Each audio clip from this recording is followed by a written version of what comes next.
Hello everyone and welcome to the stream. This is Otaku Showboat. Today is Thursday, July 18th, 2019.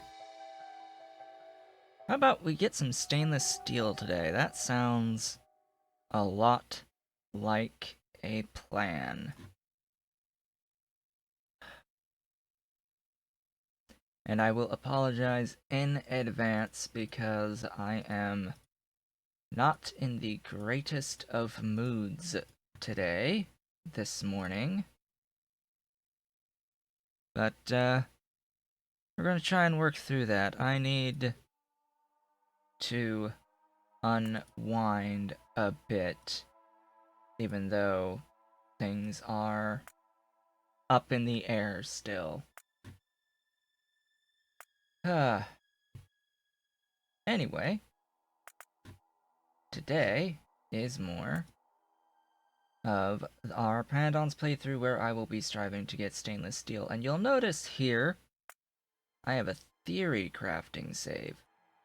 So yesterday was a slow day on my normal work, unfortunately. So I took a little bit of time and I did some testing and fiddling around and ran through some numbers on stuff that I talked about yesterday. In particular, I looked at the viability of the ground borers doing iron and chromium. Granted, you can't do ground bored chromium until blue science, but as it turns out, it is absolutely a thing that the iron ground borers, even adding in chromium,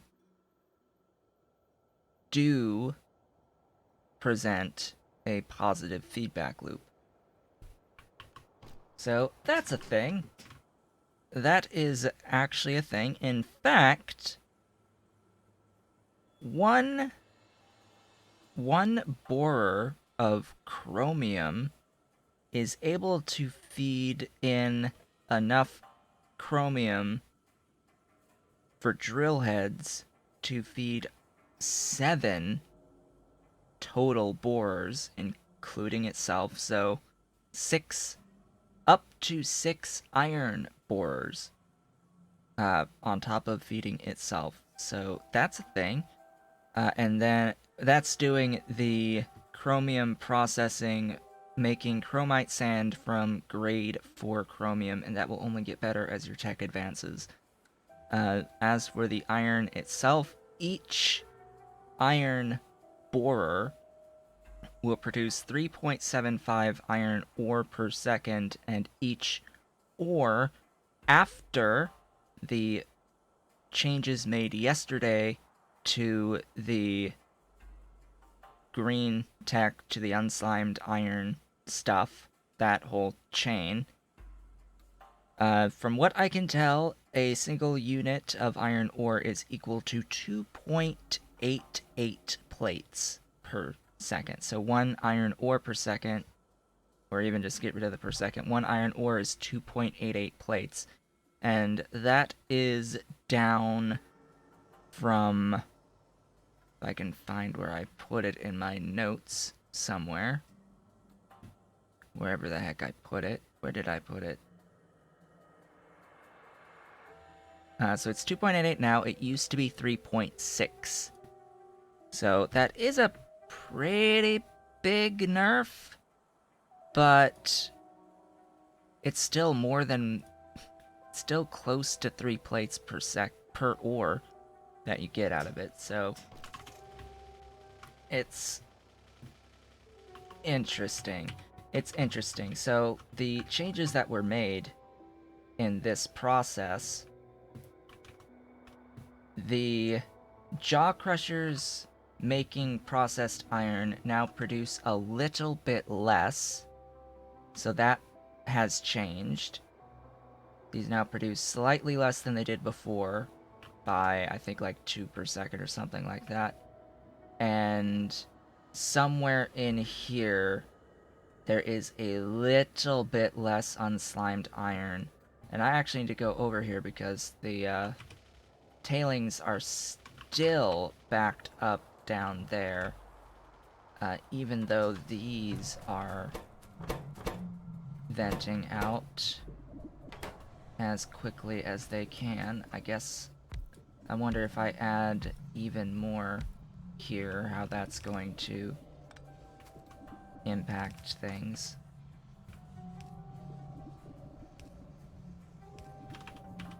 So if I add more out here, does that get the thingies moving?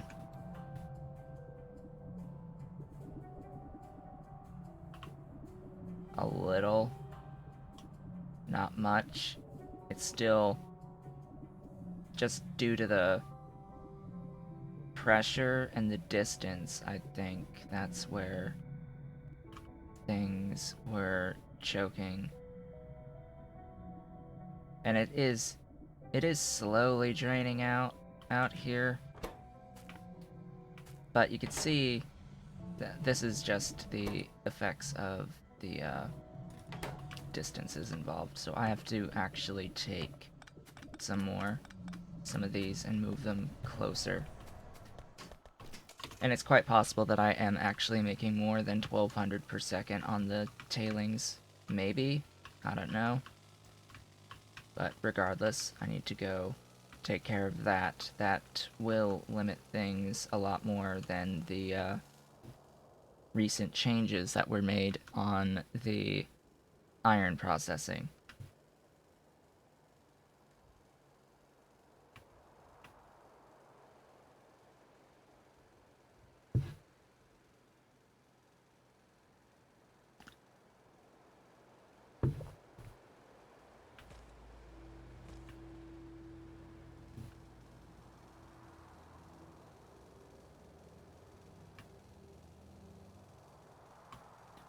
Alright, let's head on over here.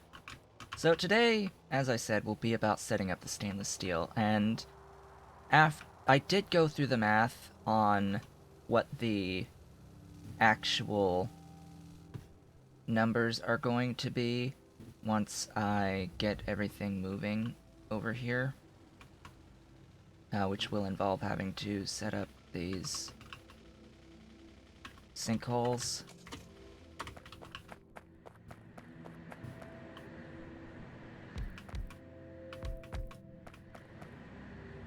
Preferably behind a...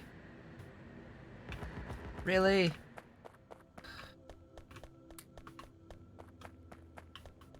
Right, making me run over.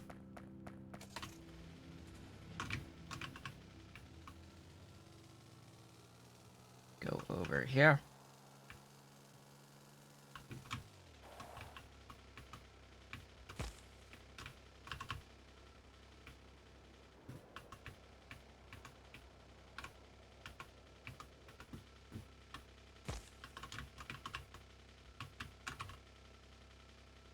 Excuse me. Oh, right. That helps. That helps. Something about going back and forth between this and pi block appears to be killing recipes. There's something on something somewhere. Some migration thing, I guess, that is causing issues. So, yeah, that's a thing. It's like, oh yeah, I think I don't have recipes.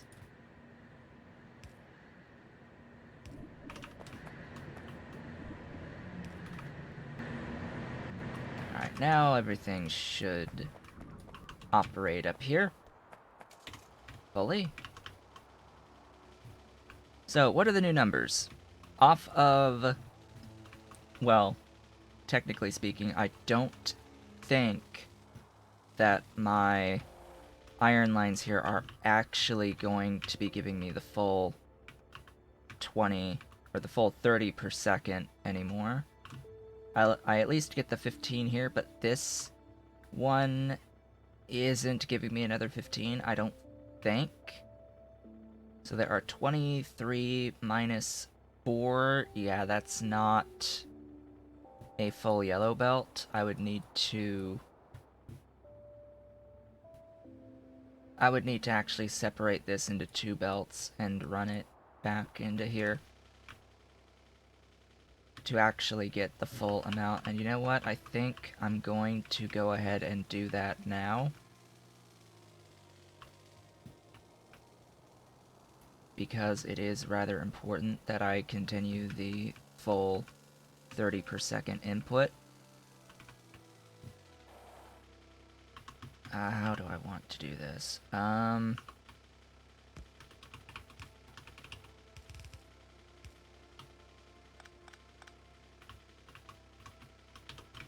Like so.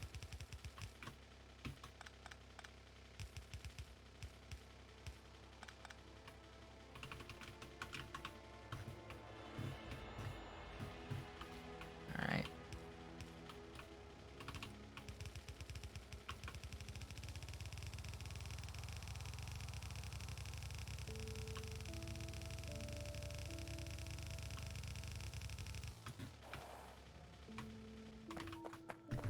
Alright, this does not need to be there, nor do you. Apparently nor do you. How many are here? 34. I need a bit more than that.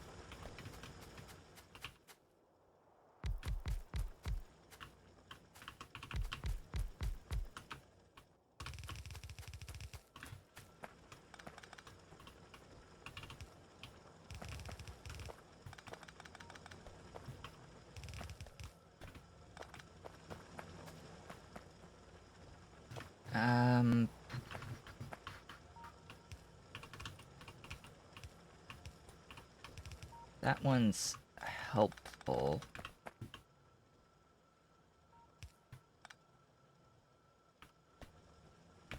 I want to do the same thing on this side.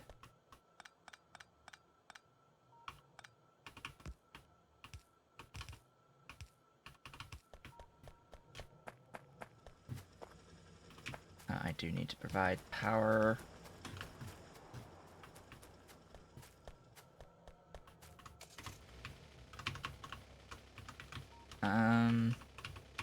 Actually,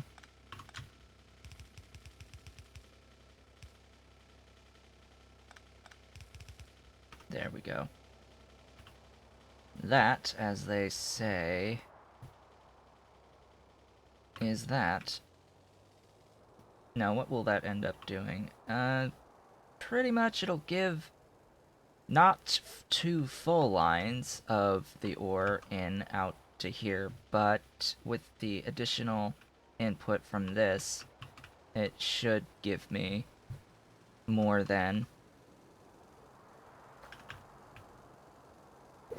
2 full yellow belts for a while, until they run out.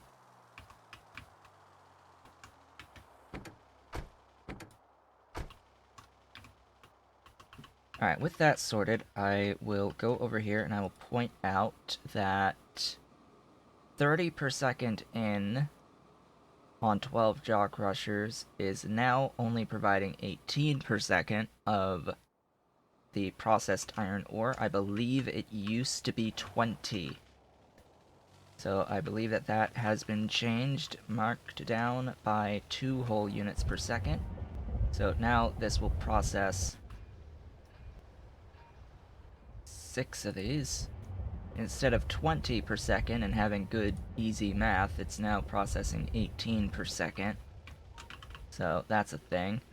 And I've already done the math as it cascades all the way down the line.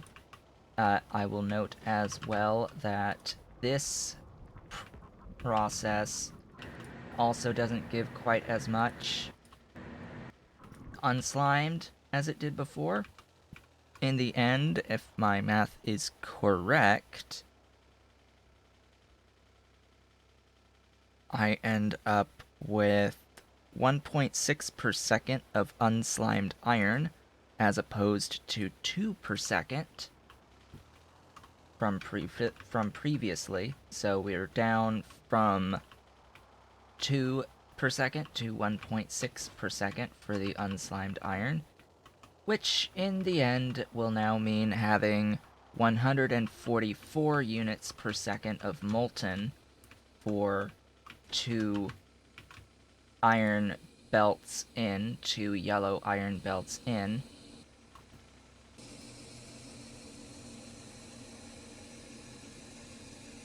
So now it's 1.8, so really it's only... Actually, no, it's 1.6. So really 13 BOFs will cover it, and 1.6 will give 144 flat.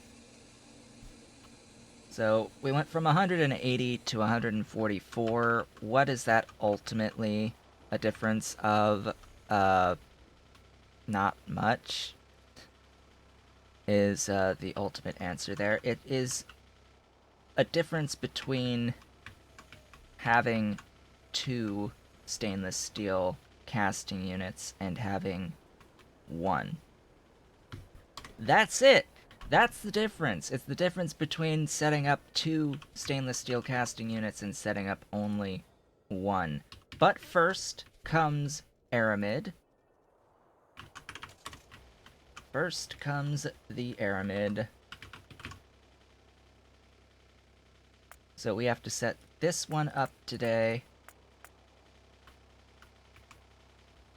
Get the logistics sorted for it, and then we can move on to the actual stainless steel. I could do the molten. I will need aramid and I will need ferro chromium alloy. Now I am tempted to set up the improved chromium today because I also did the math on what machines I'm going to need. I even did go over, review, how to solve basic geometric series. I'll point that out. Basic geometric series, as opposed to complex geometric series. And that's good enough to solve the numbers for what I will be needing to do the improved chromium processing. So speaking of the improved chromium processing, this involves... If I can find where I put it.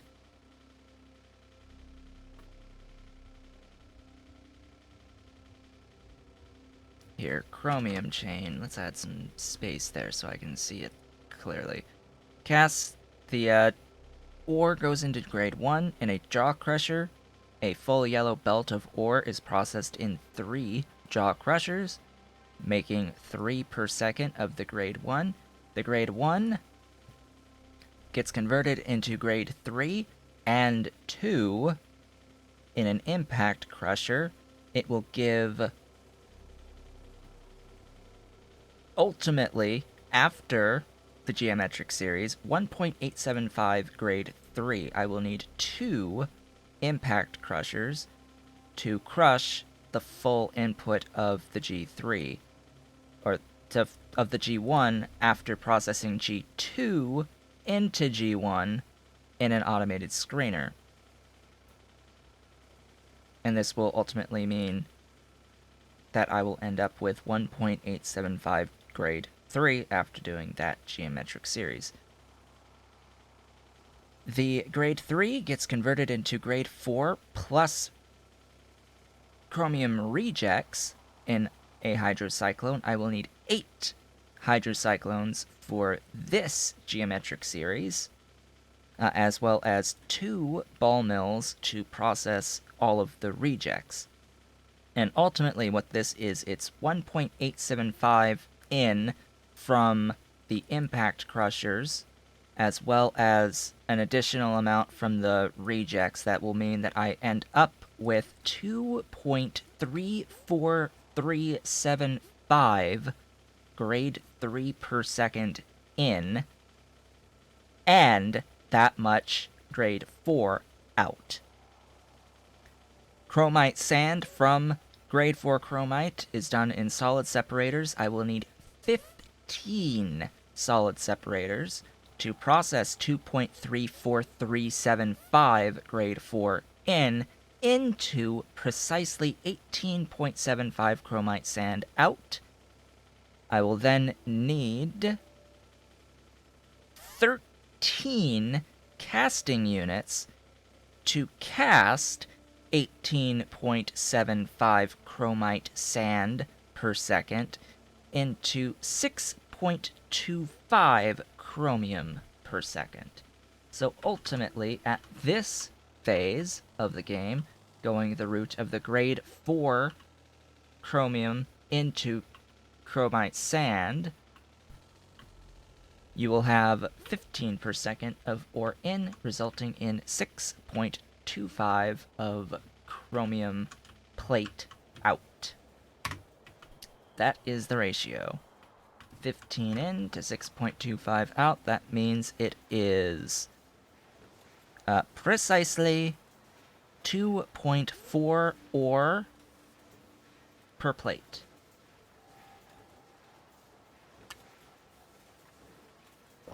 Or 0.416 repeating. 0.41666 repeating plates per ore.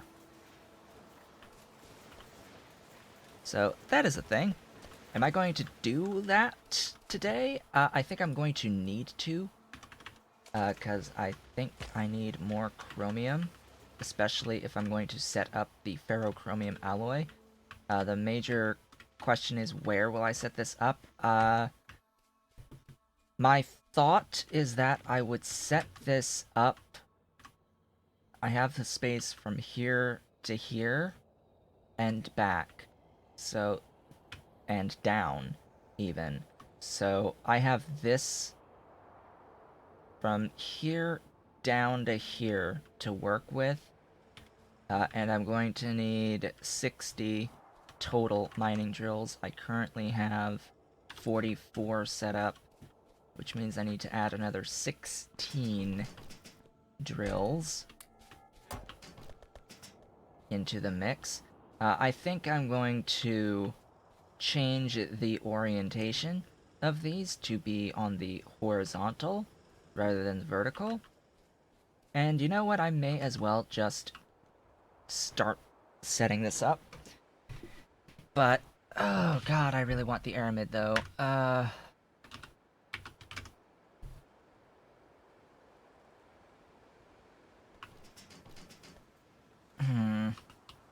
Do I have my nano? I have my nano.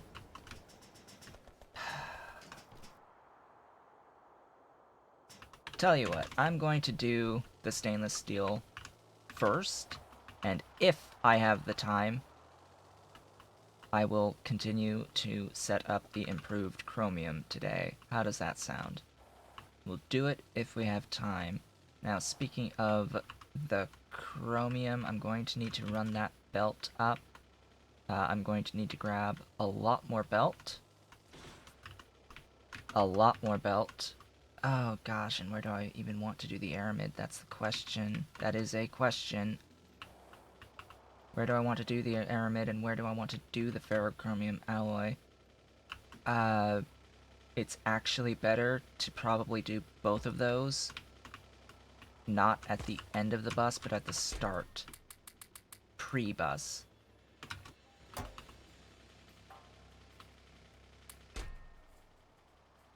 Take some things away from me, please. I don't want all of this stuff hanging out in my inventory. Way too much stuff is hanging out in my inventory.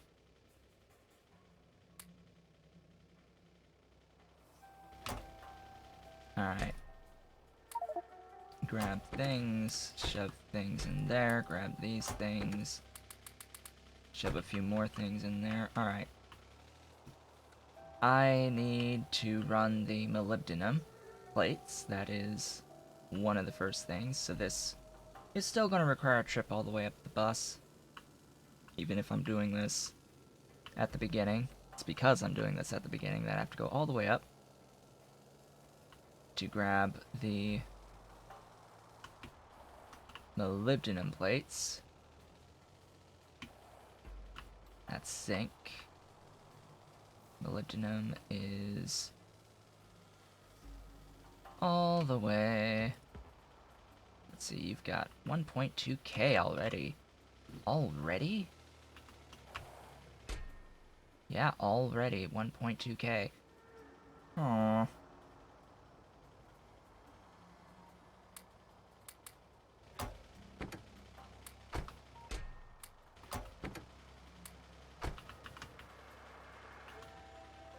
All that from molybdenum, huh? Interesting. Very interesting. Oh, that's annoying.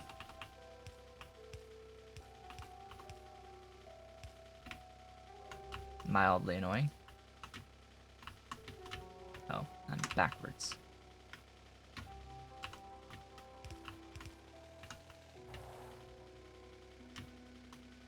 Yeah, let's do this. Let's save on undergrounds.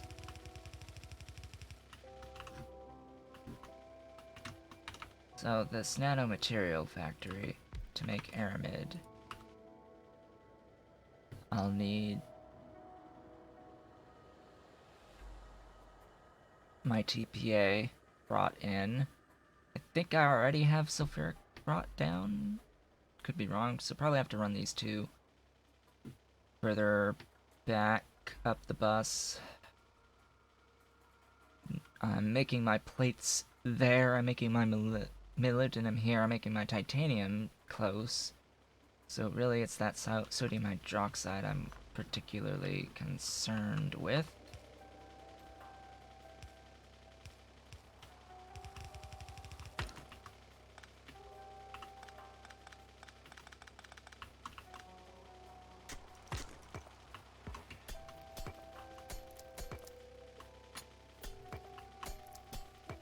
Now, I believe nichrome is the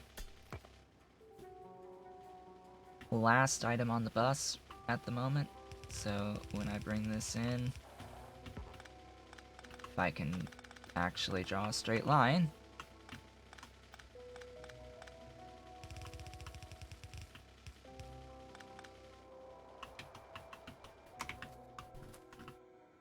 Let's see, yeah, doink, doink. Do I see myself ever going upwards with this? Probably not, but I will keep this as is. I will ride on this line. Hopefully there aren't too many rocks along the way. Especially those for me to bonk into. Or pipes to bonk into, for that matter. But off we go.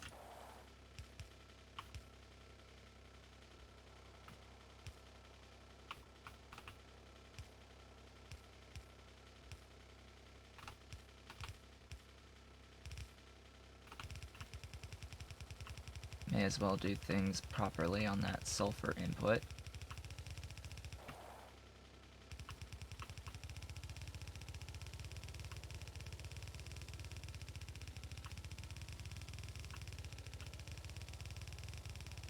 Lots and lots of belt. Of course, of course.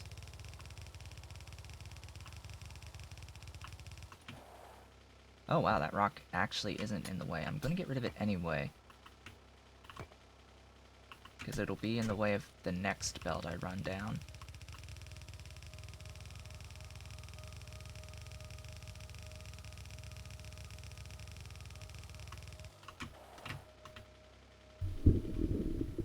Same thing here. It'll be in the way of the next belts.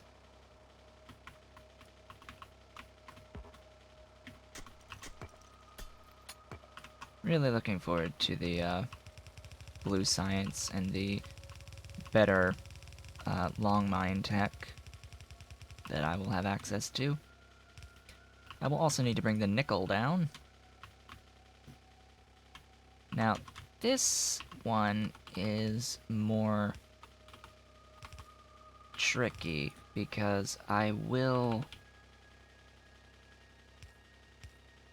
need to do jumps on the other lanes, the other 2 lanes here, and I will need to, on the next set of 4, that's where I have to start diverting around. Alright. How does this go? That way, that way, that way.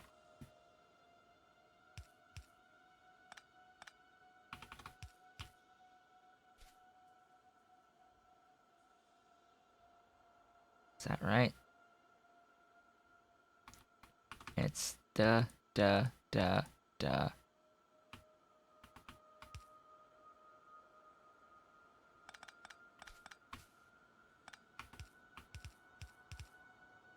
There.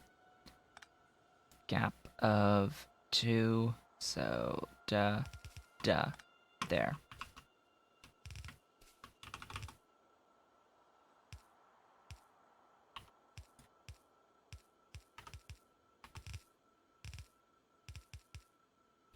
See? And that is how you plan out the corners. Now I'm bringing in the second line, and oh noes! Oh noes! Things must change now, actually. Things need immediate change. Do I ever see myself bringing the rayon down? No. Not this far, anyway. So I will divert.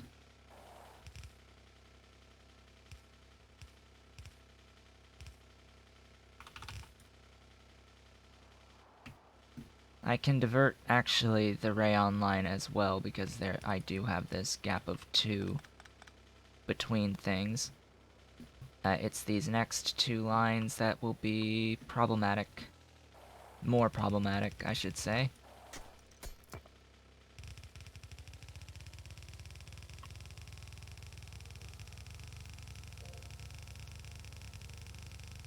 Anyway, this line needs to go all the way down.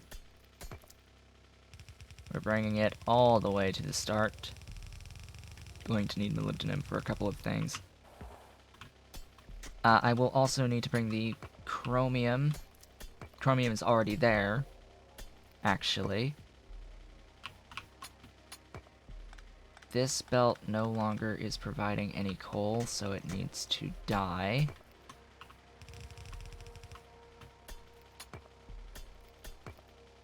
All of the coal that is coming in is now sustainably sourced.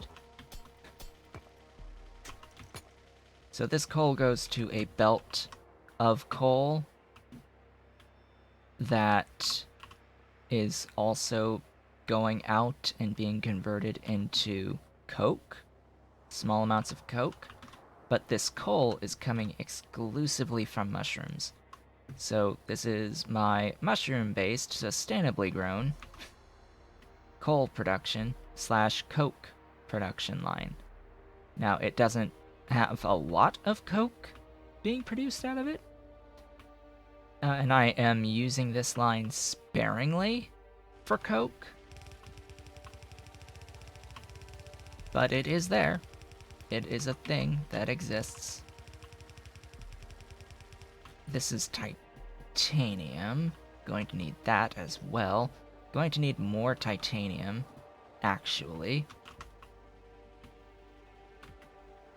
Looks like I can continue this line just fine.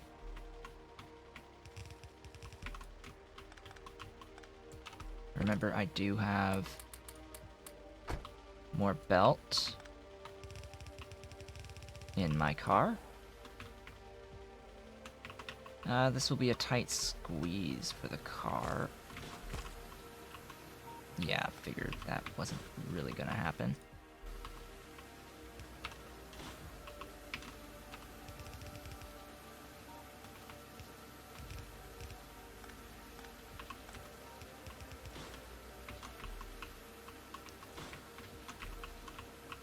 Forward, please. There we go. I need you to go down now and over. Whoops. A little bit that away. So, where exactly am I going to be making this aramid? And where exactly am I going to do ferrochromium alloy?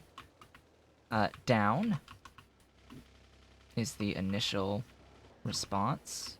Down. I have plenty of space in here, so I think my aramid, my factory, nanomaterial factory for the aramid. See, I have graphite right there. I also have the sand castings being produced there. So I've got all of these necessary materials for stuff, particularly the ferrochromium alloy, out here. I'm gonna stick things... Stick something here. This can be my aramid. Right in here. Make me the aramid. You are going to need the molybdenum plates, aluminium plates, which are here. Titanium plates, which I have to route in, TPA, sulfuric acid, and the sodium hydroxide stuff. So that is 4 solids in and 1 solid out.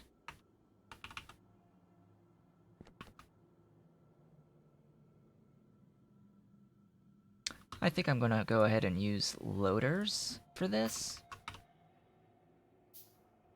because loaders make life simpler. Now, I will note, I started the game with these loaders, the mod that adds these types of loaders, based off of apparently some Angels graphics.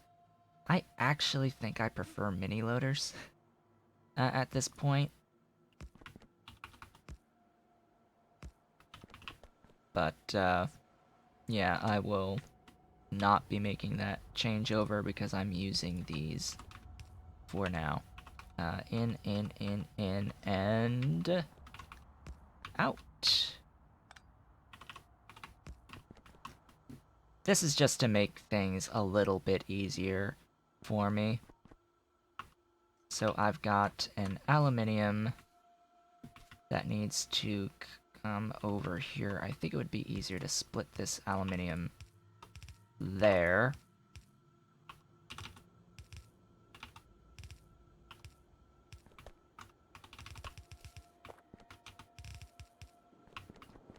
The molybdenum, of course, which is up here currently. I'm going to have to do a jump. Couple of jumps. I'm going to need some undergrounds.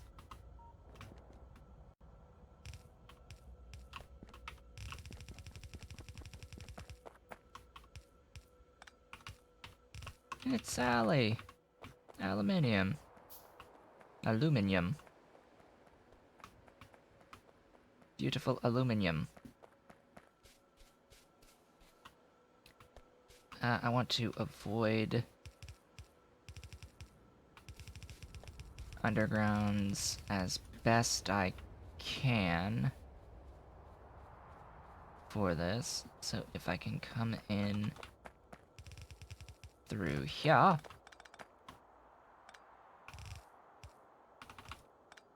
That would be best.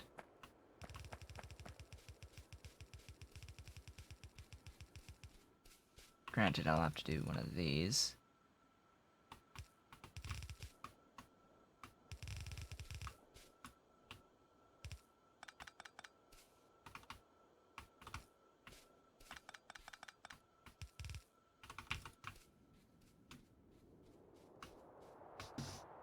Okay, that's molybdenum. In for that one purpose. I'll need to branch it to get into the actual molten titanium.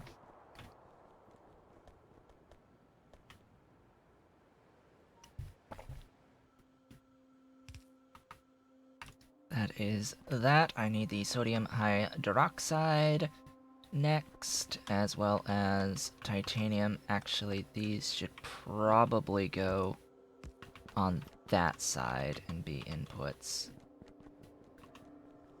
Now, I need to run some glorious TPA and sulfuric acid. Sulfuric acid is the closer of the ones. So who's my sulfuric acid line? My sulfuric acid is here. Does not go down from there. It is next to... Well, I guess this won't actually tell me too much. Hover over it, keep that line. Keep that line until the corner to tell me it is directly next to organic solvent. Ultimately, it is directly next to organic solvent. Which means this line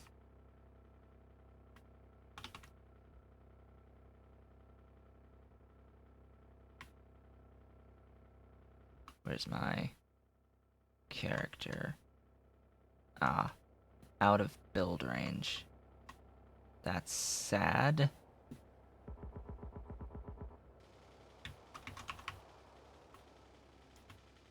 Let's get that line again.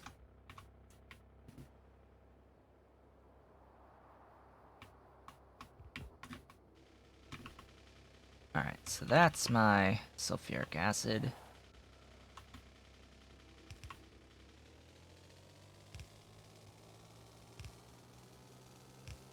Just gonna run this belt down.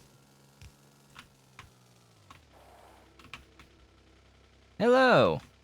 Hello there. I am connecting Aramid at the moment, doing logistics for Aramid, as I am about to start making stainless steel. Aramid, ferrochromium alloy, and then stainless steel. We're going to have wonderful times. Wonderful times! Once we have stainless steel. Absolutely wonderful times will commence. Actually, a lot more work will commence, because once I have stainless steel, then I have to start work on the other things required for Circuit 2s. That's going to be interesting.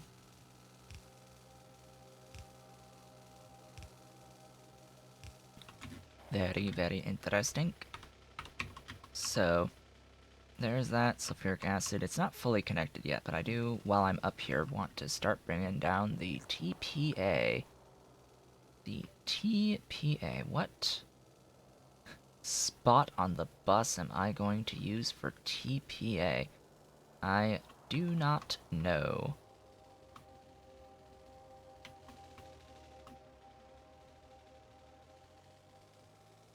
Do not know. Things are getting a little bit, shall we say, cramped on this bus.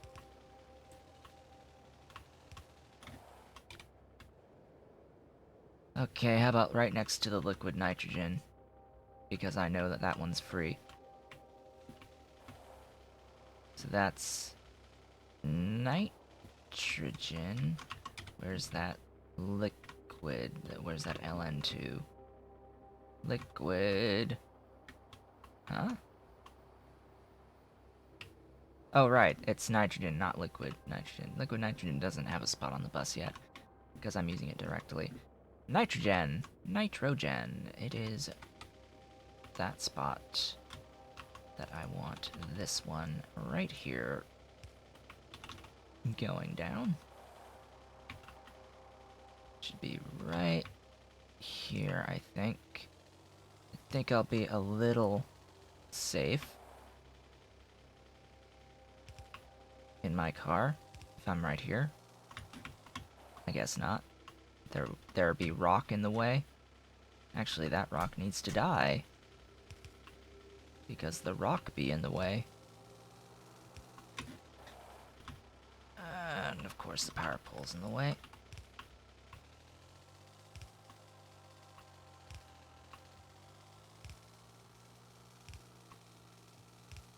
Eventually I'll get to my turn in the bus.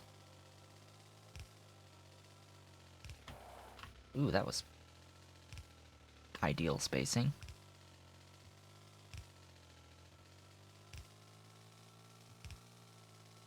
It's going to be lots of this sort of logistics work today, I think.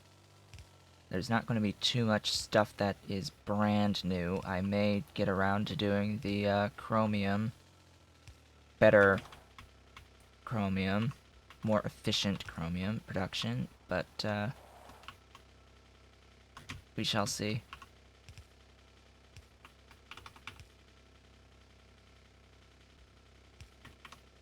I sort of already know all of the... I know the buildings and I know the ratios that I need on that more efficient Chromium plan, but actually having enough time to put the buildings down and do the logistics for it, probably not going to finish today, especially with how long it's going to take, I know, to take care of the aramid and the stainless steel. Now, I will note that stainless steel itself was my goal for end of day tomorrow. So we're already hitting my goal for the week this far in advance. Question. Hey, it does. Excellent. Where is my nanomaterial factory?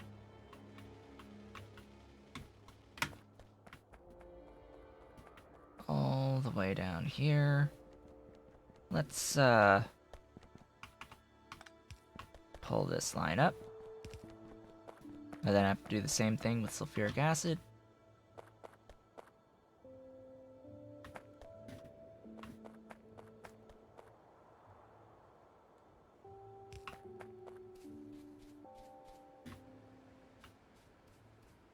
Alright, I've already lost my line.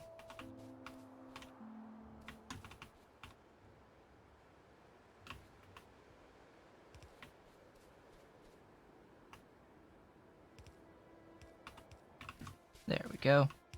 TPAN. Huzzah. There's that down. Now sulfuric acid.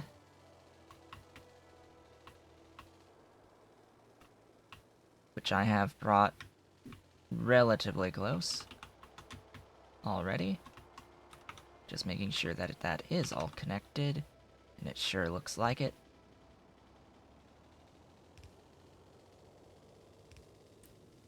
This, fortunately enough, has nothing in its way, except I need to offset it because I've brought syngas there.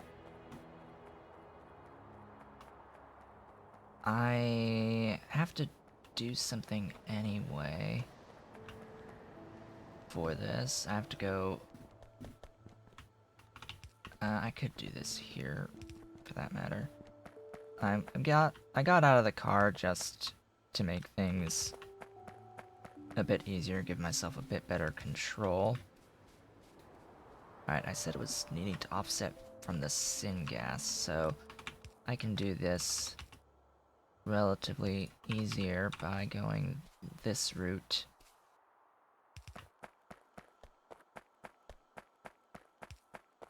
Aw, that sucks.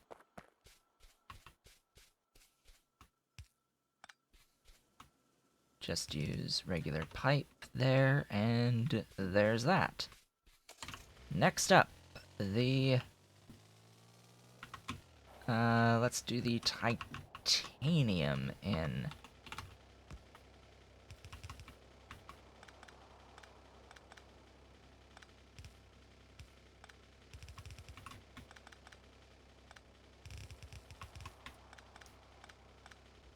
Would help if the car were to move straight. And note, I am going to try to avoid undergrounds where possible.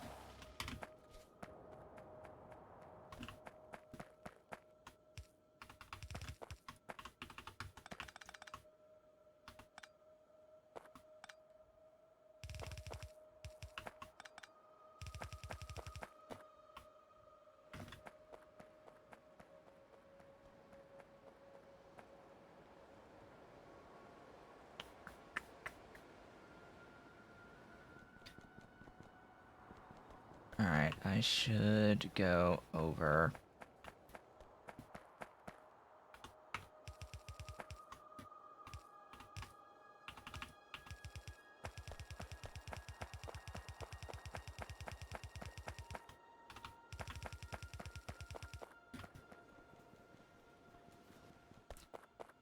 Looks like no matter what, I'm going to have to do some undergrounds.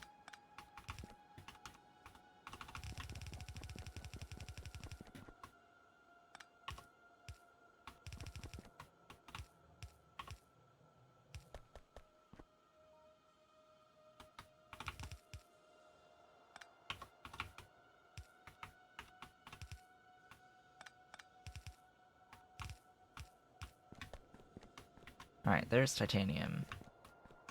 Last up is sodium hydroxide. I'm going to do this backwards.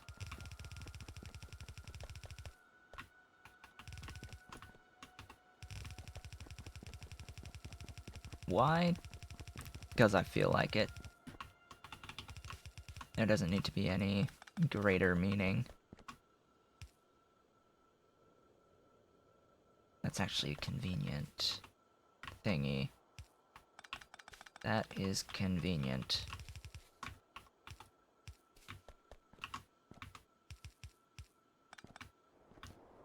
Now, sodium hydroxide. What lane are you? It is being produced there. I need to split it. It's right next to the lead. Right next to the lead. Okay. And I need it here. So actually...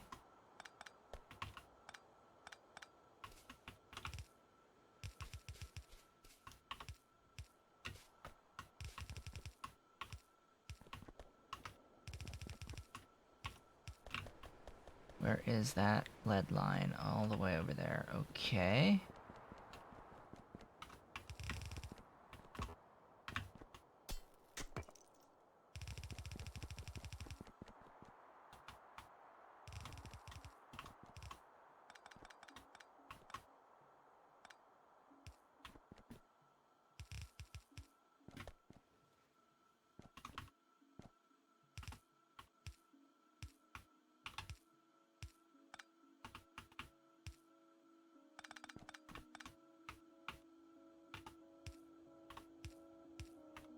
The reason why I'm doing that is because there's going to be 4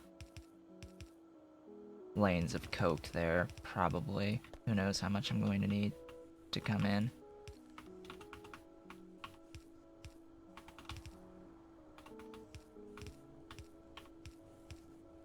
Or how I'm going to route things moving forward. Alright, that will be the sodium hydroxide. Now I can get in a car, not that car. Where is my car with all of my belt? Oh boy, I have really done it this time. I have lost the car that I need. That one.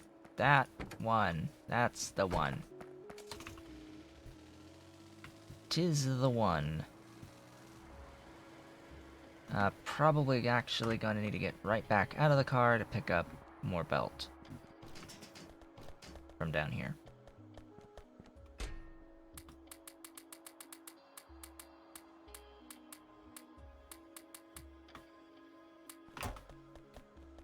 I know the car has belt in it, but while I'm here, I may as well.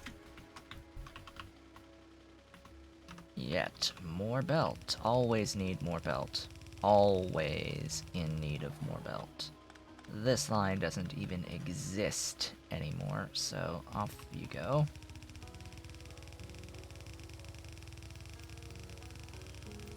Now we'll need to extend the gap in the lead line and put a splitter.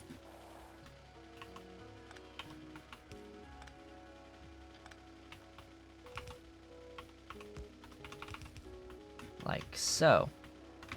And that, as they say, is that. So as soon as this sodium hydroxide makes it all the way over, I should have non-zero amounts of the glorious and beautiful aramid. It is wonderful and beautiful aramid. It is going to be extremely bottlenecked by my titanium input until I start doing more titanium. This also, you know, it sort of does need power too. Gotta always use power, so sodium hydroxide is the very last ingredient that's necessary.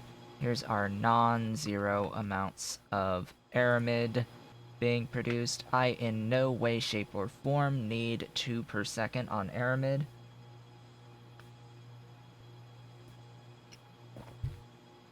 So I'm counting on this backing up. Being a fully backed up system. That is my molybdenum. Now, molybdenum, I'm sorry to say, but these molybdenum plates look... Their coloration, I think, is a little too close to tin. I think the color between the molybdenum and the tin is a little bit too close. This is more on the bluish hue than purple, whereas the tin is more purple. But ultimately, you're talking purple versus bluish purple. To my eyes, they are very similar. I can tell the difference, but if I had these lines next to each other, I would probably be confusing the two very often. Very often. So, maybe a little bit more color difference between those two is in order, especially since they appear to be the same-ish shape as well. They're pretty close together in terms of shape because they're plates. These look a bit closer in the shape to the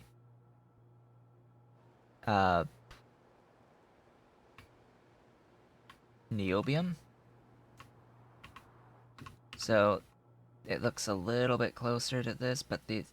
Nah. No. These are not perfect squares. I don't know anymore. I don't know anymore. I don't know anymore. They just look too similar between molybdenum and tin plates. A little bit too similar for my tastes, anyway. Ferro Chromium alloy. That is next. So ferro refers to iron. Ferro for iron. And then chromium. Chromium. alloy.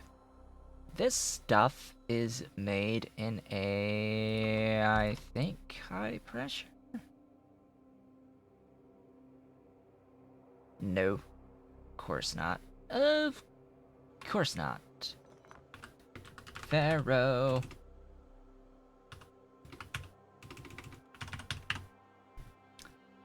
Ferro Chromium alloy is made in an electric arc furnace. I cannot do molten chromium yet until blue science. This recipe should be locked behind the molten chromium recipe, or the tech for molten. Just for reference. I think that the ferrochromium alloy recipe that uses molten iron and chromium should be locked behind the tech that unlocks the first molten chromium under chromium ore processing 3. But that's just my opinion. This stuff in the electric arc furnace will require iron plates, chromium plates, and graphite. I have graphite right here. I have iron right here in 2 lines. And I have chromium coming in, feeding drill heads right here.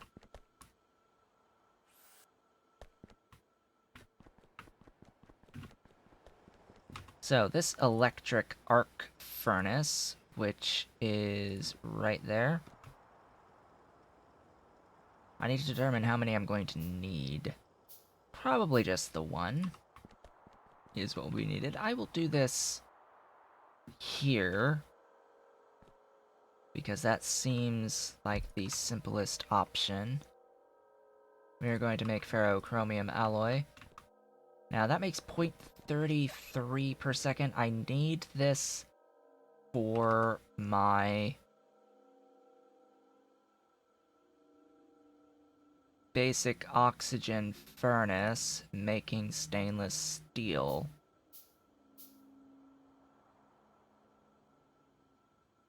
I'm actually going to need a number of basic oxygen furnaces and a casting unit or 2. So you are going to be making the beautiful stainless steel. Or no, you're clearly not going to be making the stainless steel. Stainless steel molten is made in an advanced foundry. Okay. Sure. The molten stainless steel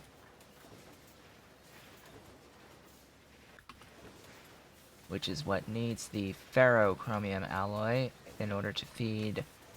Unfortunately, I can't feed 2 of these. I will feed 1 of these. I will need 2.5 per second. Oh, I need to bring the niobium over as well, and the sulfur. Interesting. So, yeah.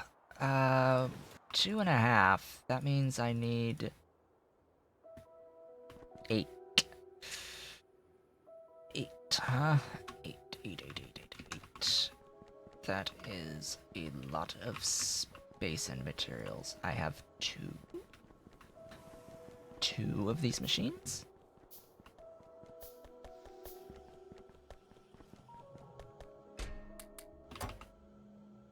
Three, 4, 5, 6, 7, 8.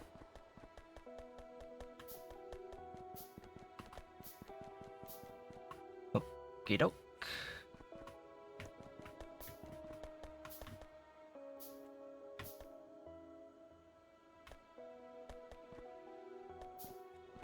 Repair all these damaged random stuffs. Alright, space for 8.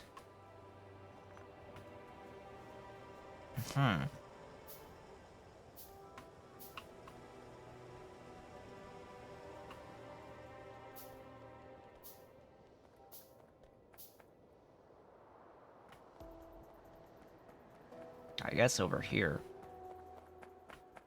Now I've got all this random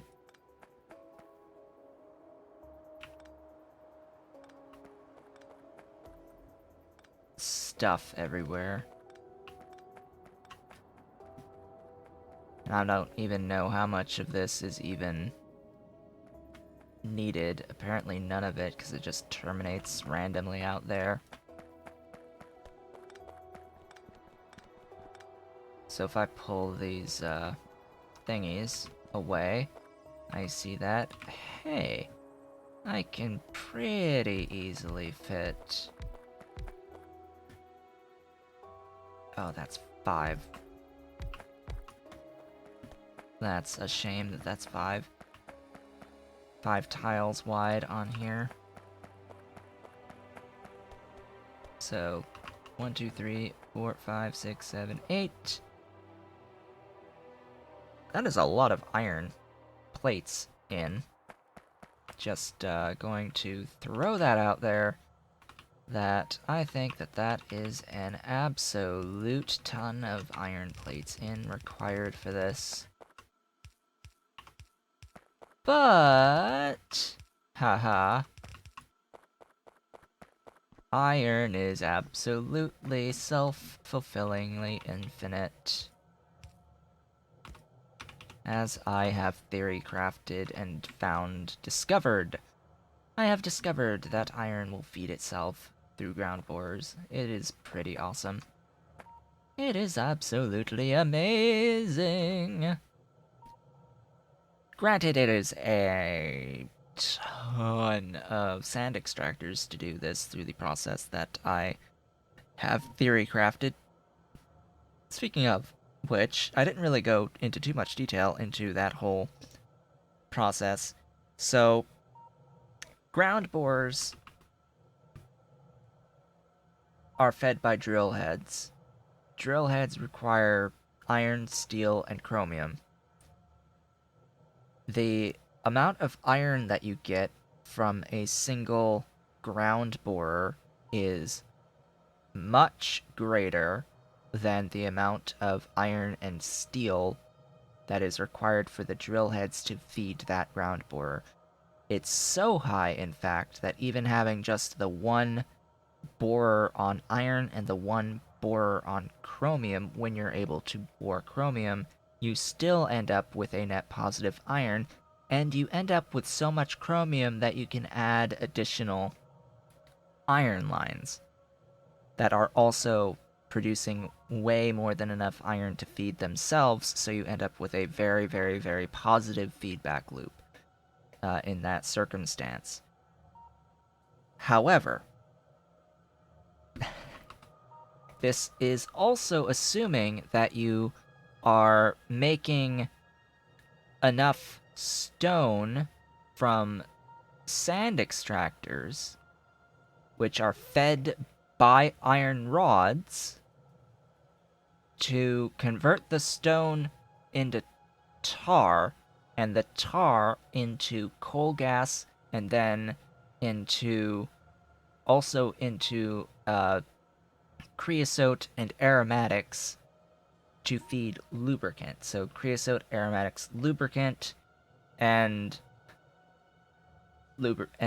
tar into coal gas that are also required to feed the ground borers. And suffice it to say, there is enough iron that is produced in this system to also feed that, to feed the sand extractor iron requirements for the, 42 sand extractors that you need to get enough stone to feed into enough tar, to feed into enough coal gas and lubricant to feed the 2 borers, one on iron and one on chromium, to get the whole thing kick-started and then really ramp up into your positive feedback loops, and adding yet more of the sand extractors. If you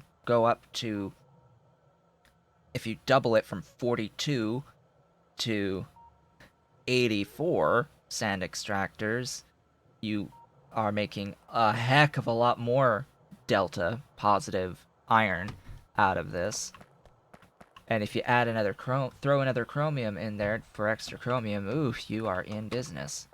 You are in business. Alright, so enough time spent with all of that.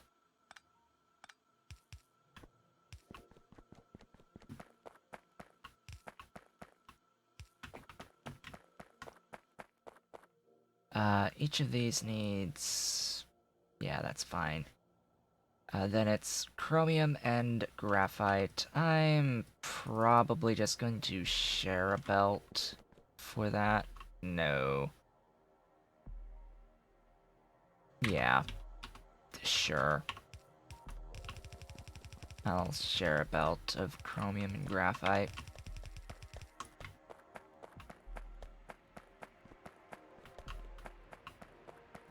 And then I can do just the single line as output.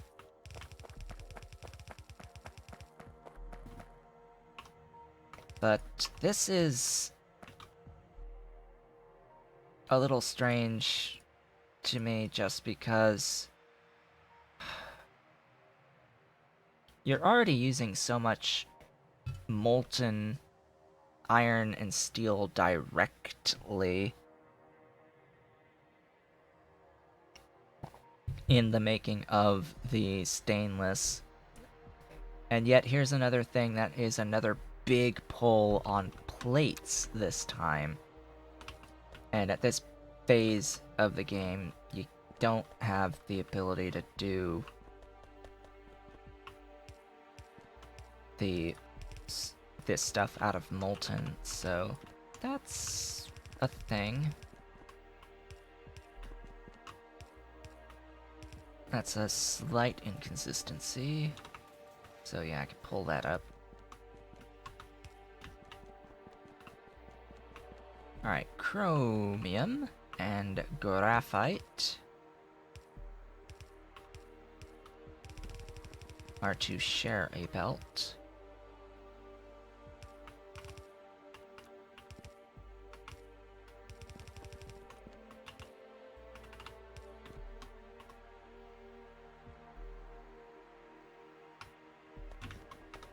Graphite is here.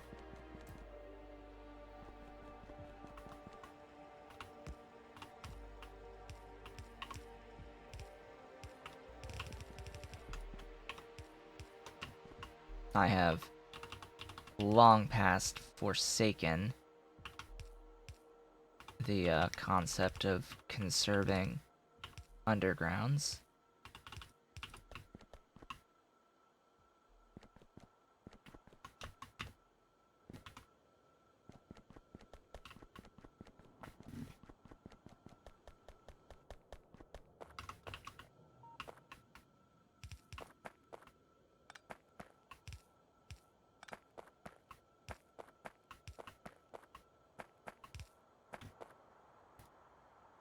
Doink, doink.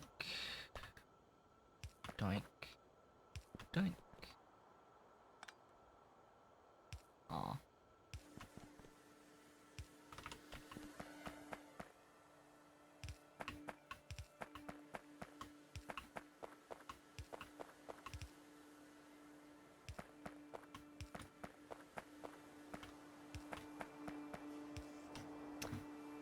Welcome, Ferro Chromium alloy, to the wonderful and beautiful party.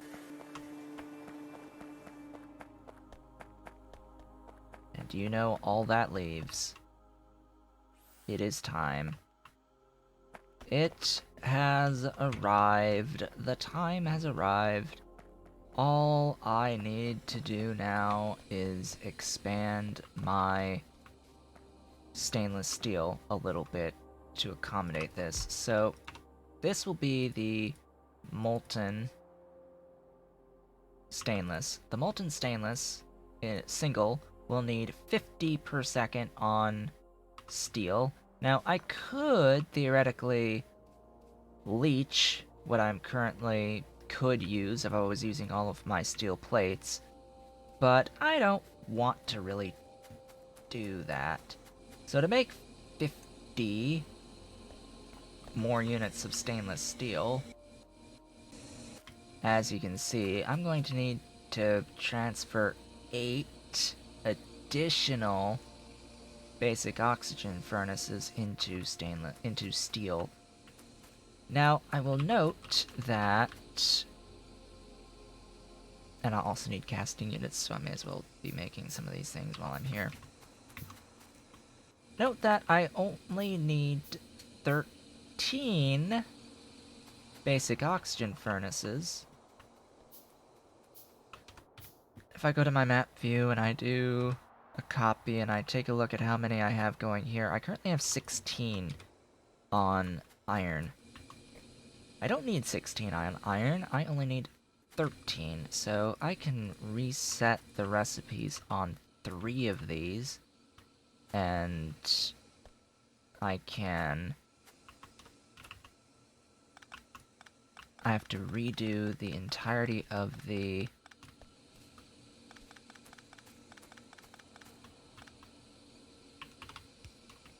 structure of the thingies.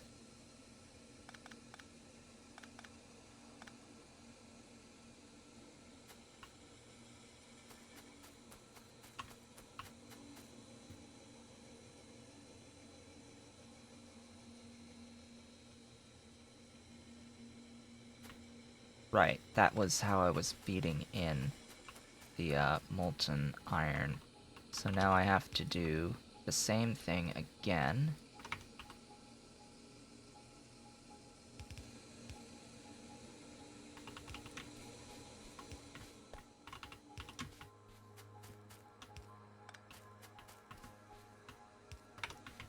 Because that's how I was just feeding in the molten iron.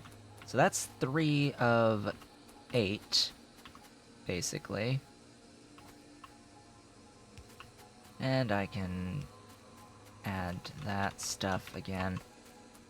I don't need any of these inputs. What I need is the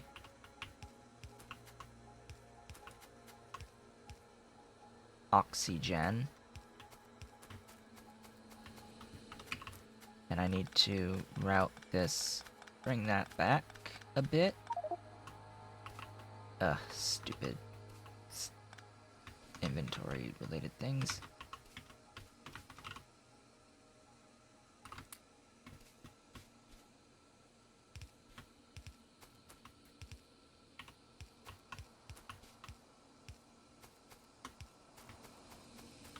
And that will get those going once I get the power restored. And then I need to do some weaving.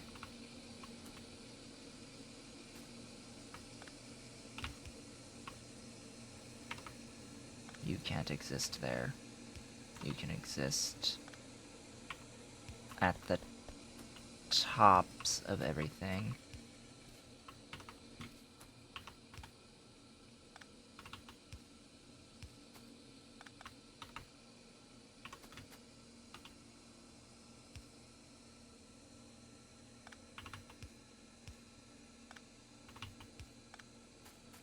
These are big gaps, aren't they? Yes, they are.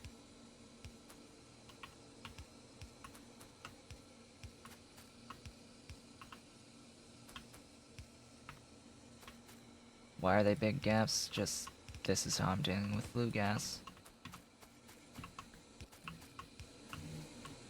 Then it's just a matter of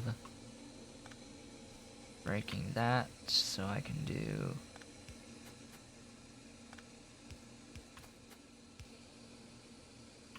this. I have to redo the poles. Why do I even have the poles on the inside when they should be on the outside? Alright, so that's 3 of 8.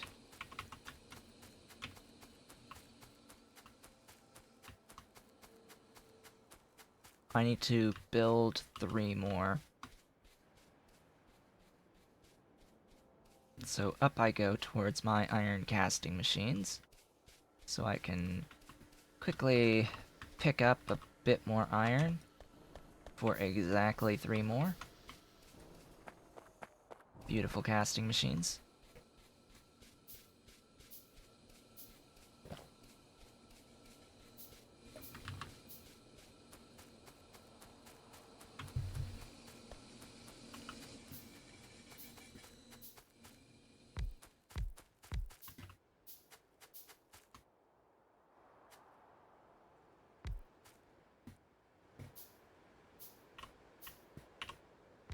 Oh, there we go.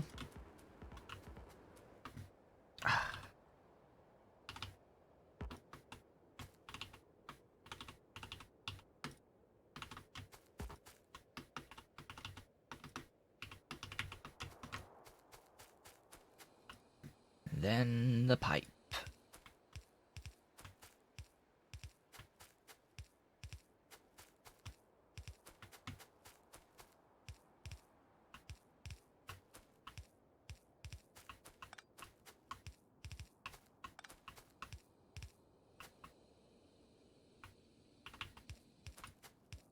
Wonder if I have enough undergrounds for what I need.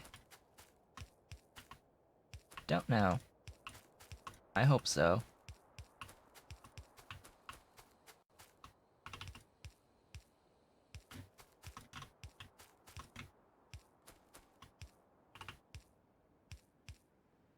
Hope I have enough, voiding of this flue gas available as well. I've got 6 here. That is abso-freaking-lutely not enough. Okay.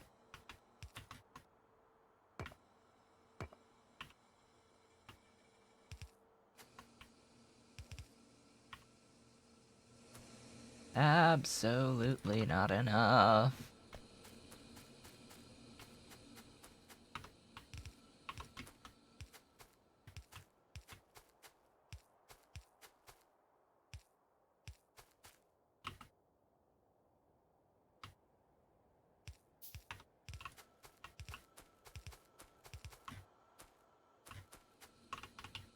Fuel. Fuel. Fuel. Excuse me. Fuel. Fuel. Fuel. Fuel. Power. Power. Power. Power. Let there be lights. Beautiful lights. It's a lot of... That is a lot of coke per second, potentially. So there is the extension of the steel. All that is left is stainless steel. Stainless steel, that is all that remains.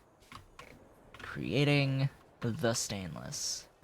And then casting the stainless. Now, where will I do this? Because I am sort of... maybe running out of room a little bit here. Well, I think I should make my molten stainless. I'll do it up here.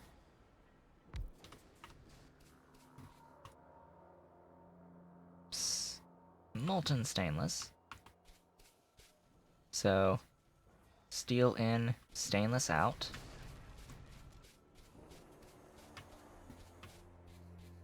I should have down my stainless. Or my steel, I should say. Gee, how far down? That is a good question.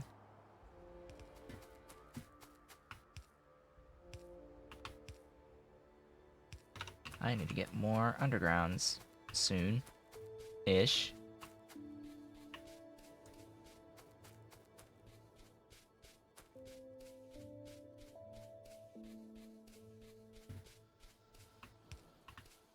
Alright, there's that. There's the stainless.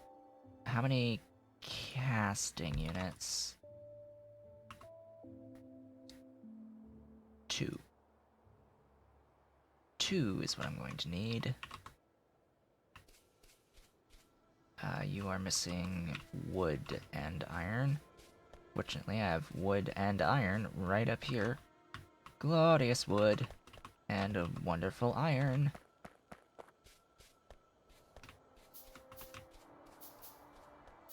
Wonderful, pretty, beautiful iron. Now, my car. In my car, I have something rather important called landfill. I will be using this landfill, and I will be scaling back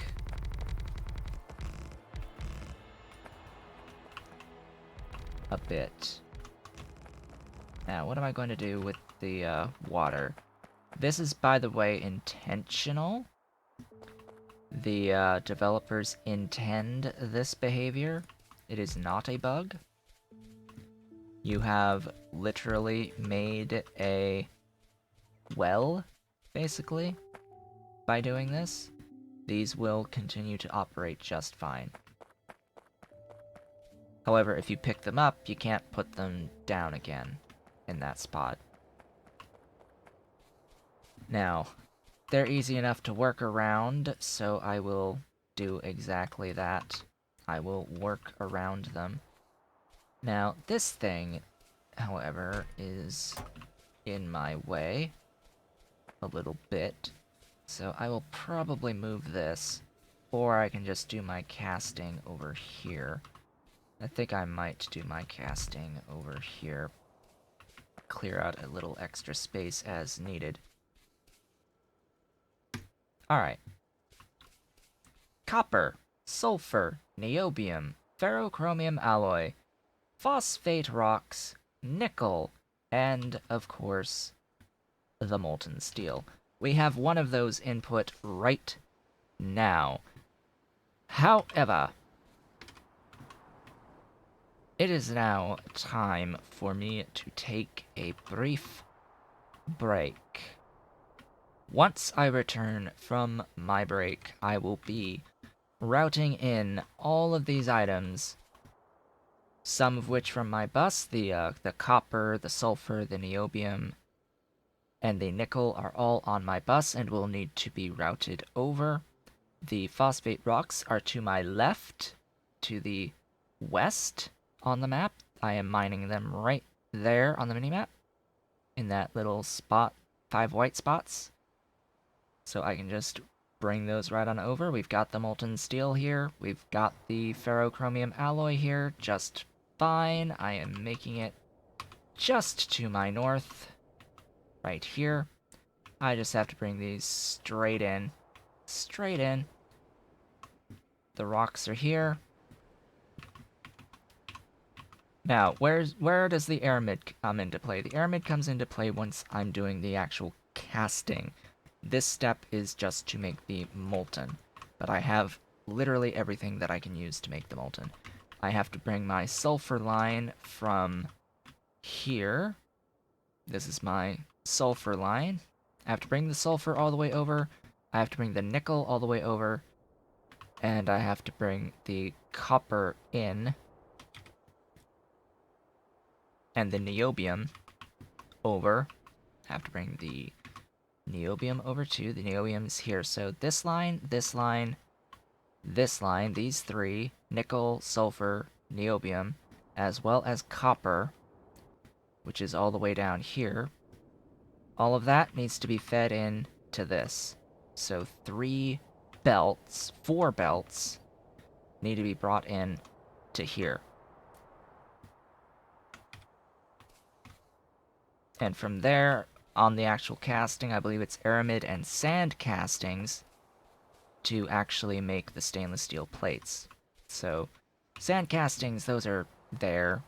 I've got the sand castings, and I now have the aramids. That will be just fine. This is the most complex part. I will be taking a break, and I will be back shortly. Alright, I have returned from my break. Let us now wrap up finishing this stainless steel stuff, which, by the way, stainless steel is one of those gatekeepers for a number of things. In particular, it's a gatekeeper for getting into red belts, but you do need advanced small parts as well for this, which is even more stainless steel. But I have all of this. I have all of this. At this point, once I hit the stainless steel, I have all of this for the advanced small parts, so I could make red belts if I really wanted to. I don't quite think I'll have enough. Excuse me, as I reposition the microphone even more. I don't quite think I'll have enough to do a sufficient production of these at the moment. That might take some time to do sufficient production of the red belts. This is just stupendously stupid when you're not even going to be making steel furnaces for any reason whatsoever. It's needed for nuclear reactors, so that's a thing, but you need circuit 2s. Importantly, though, this is like one of the entire reasons why I'm getting stainless steel in the first place is the oil refineries. The base game oil refineries, because there is a very specific process that I want to do with oil refineries that will be quite important. Quite important. And then, of course, it's needed in a number of the Mark II items along with circuit board 2s, so you'll see a lot of stuff that needs stainless steel also require circuit 2s. So between those two items, those are the big, huge gatekeepers. However, I can now officially, once I get the stainless steel, I can make gas processing units. What do I need that for? I have no idea. But I'll be able to make them. I'll be able to make them just like I can make the advanced small parts. What is involved in a control unit? Just circuit 2's Nenbit, and infused Nexlet. Nenbit from Nexlet Matrix and Niobium Titanium alloy. From Epoxy, I already have boric acid. From Epoxy, locked behind advanced electronics. Bisphenol A and ECH. Huh. Collagen. ECH is common here. Advanced electronics, oleochemicals, glycerol, hydrogen chloride. Interesting. Very interesting. I could spend days, months, years looking at all of these things. Let's not do that. I have a living to make. And a planet to conquer.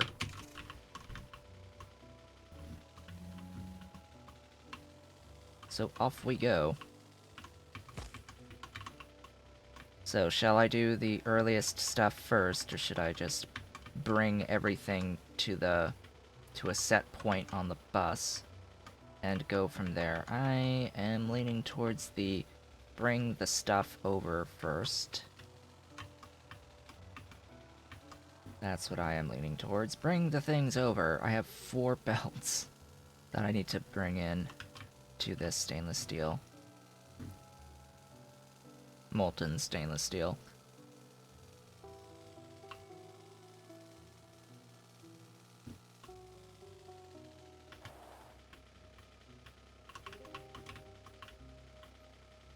Over.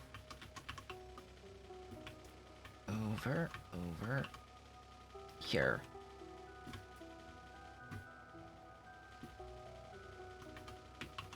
So, fortunately enough, that niobium is already got a split.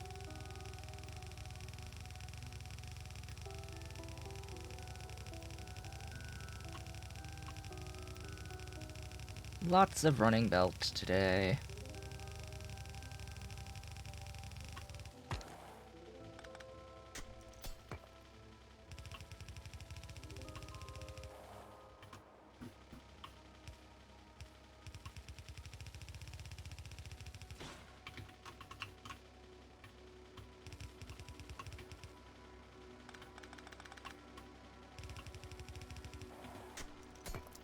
I'll bring that to there. The sulfur is here.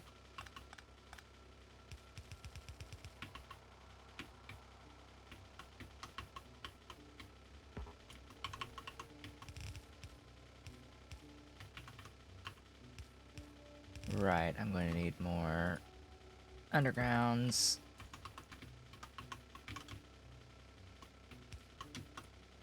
I am making them here, so I'll just go take a pit stop and grab all of the undergrounds and some splitters, it looks like I need. Undergrounds and splitters.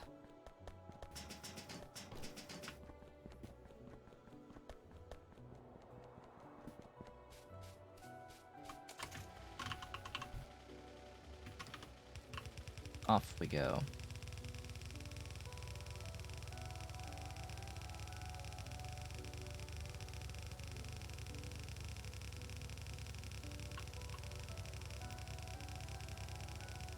I planned things out wonderfully thus far. We shall see how long that lasts.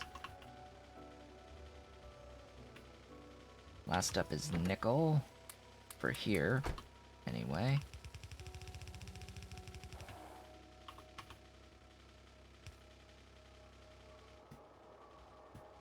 Nickel is actually the last. Echo stop. Echo stop. Every time I say nickel, it thinks I'm saying something else. It thinks I'm calling its name, when I'm not. I am absolutely not calling its name.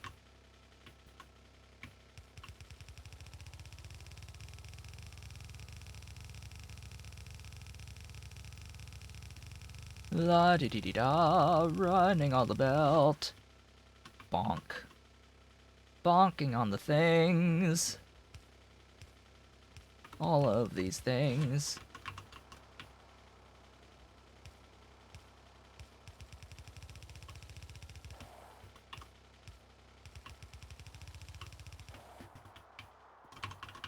Okay, that is all of them.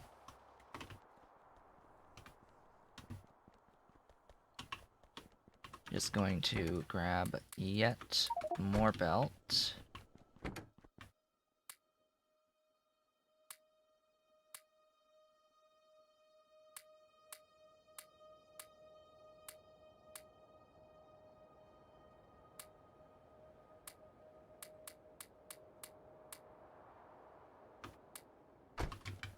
Yet more belt. Then I sort of have to define how I am routing things. So I'm thinking we're gonna merge all three over to here from above, the three from above. And I have this copper. It can come in down here. And we can merge things up into 4 belts here. So this will be my copper.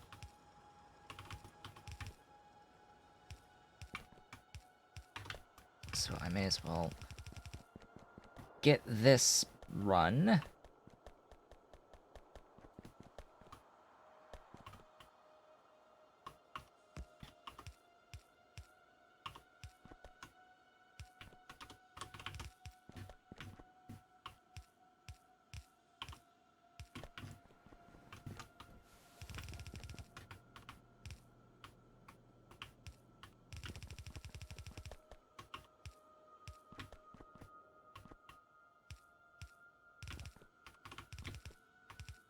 I've got a fly bothering me, by the way.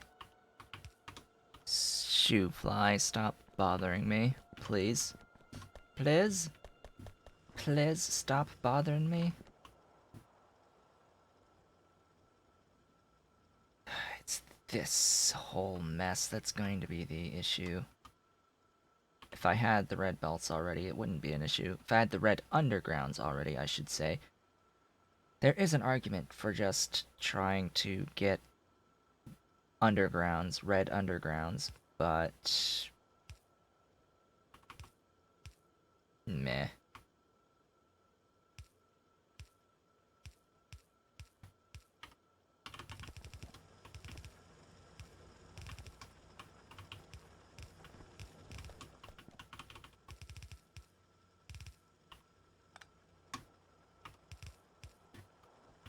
Oh, hello, titanium ore. Random. Random titanium ore.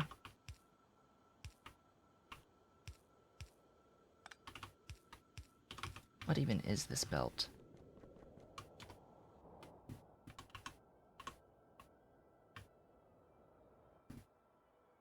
Oh, hello. That might help. That might help if my aramid was actually being fed. Yeah, that would help. Actually being fed with sodium hydroxide. Like, oh yeah. About that, say.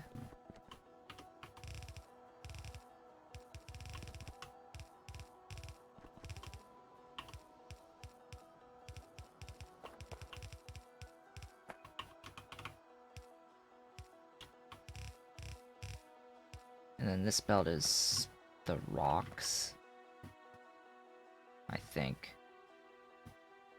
Yes, this belt is rocks.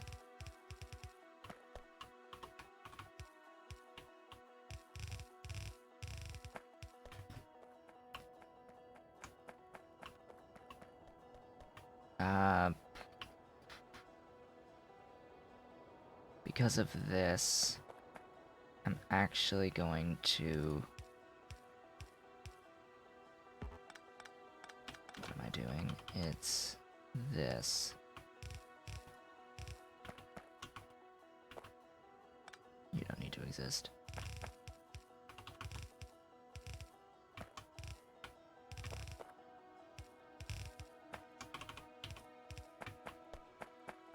There we go.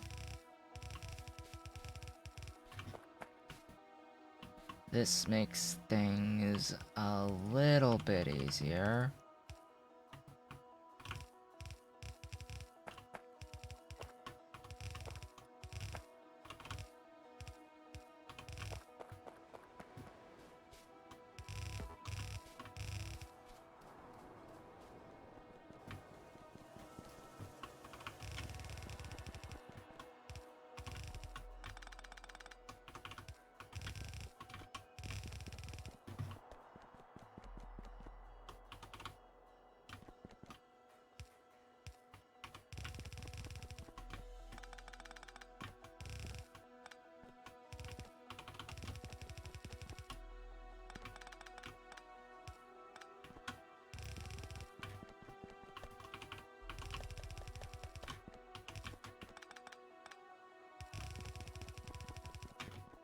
There we go.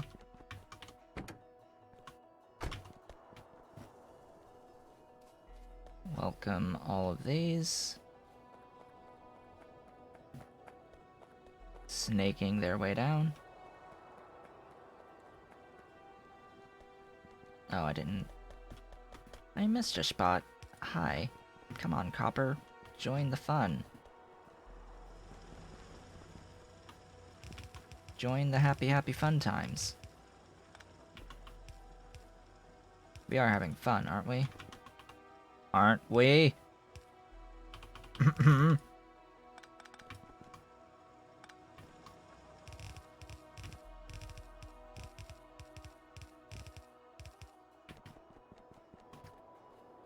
Okay, and then I'm gonna have to turn again and get down here. So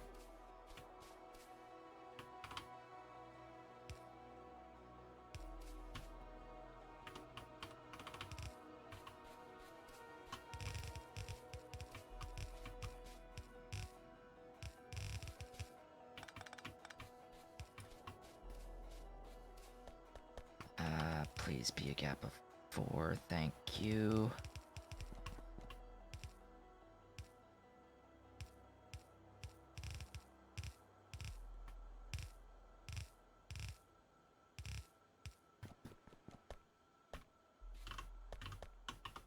Please jump that. While you're here, please jump that. I'm gonna have to jump anyway.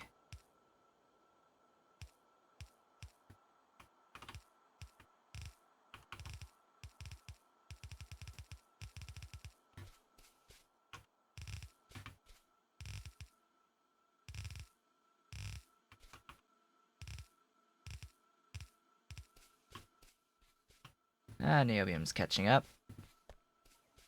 Welcome to my party. All of my beautiful things.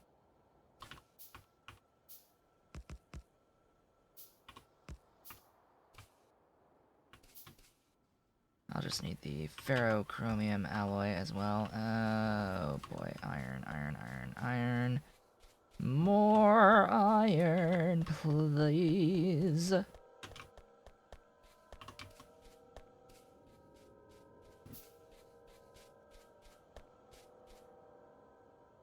Let's see how bum.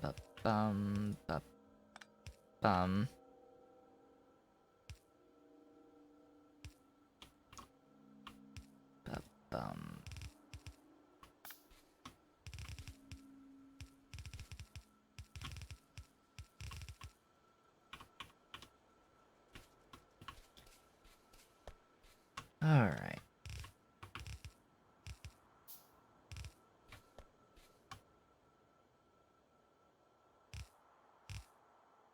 Aww. That's annoying. So annoying that it will die.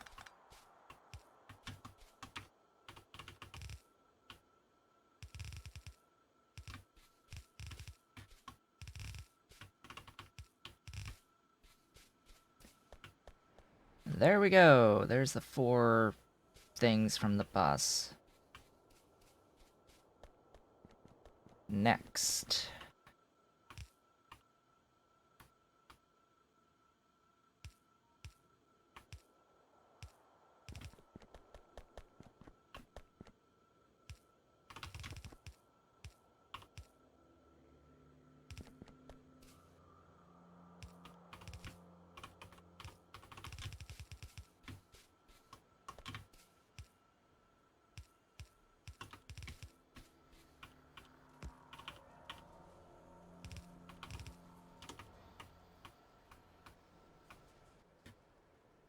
Last, but certainly not least, is the phosphate rock.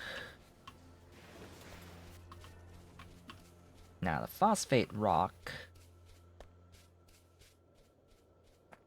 These guys exist all the way down here. Now, I have this line, and I'm gonna run this line. Why? Why not split off the other one? It's because I'm actually producing a bit more than the red belt. Now, as for routing...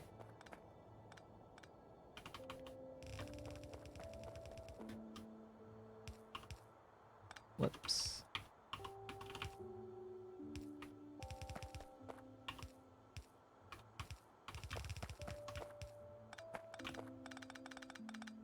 Probably want to be... Where do I want to be from there? Do I want to go... Just go down and eat the stuff? Eat the needing of undergrounds? Or better yet, run this?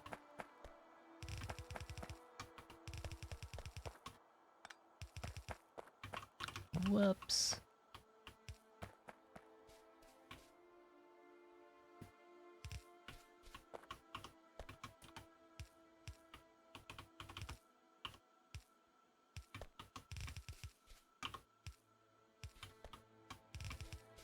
this over.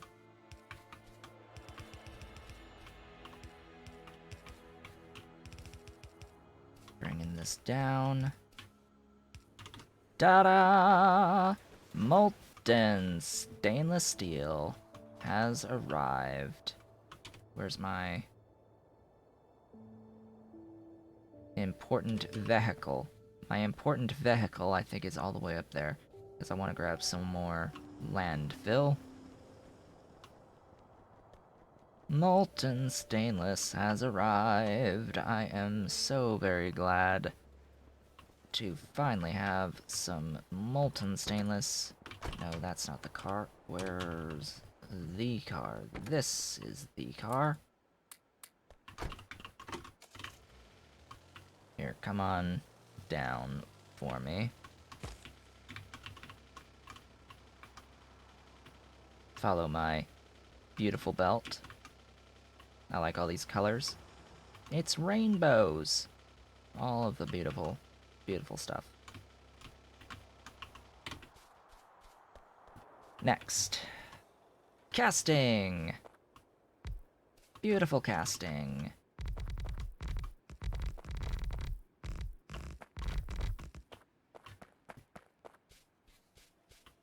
Two casting machines, making the beautiful and glorious stainless steel. I am going to need to bring in aramid and sand castings. I will bring in a single mixed belt for this. I will also have to jump that there. I will do this, and I will do that. Molten stainless is being made. Glorious molten stainless.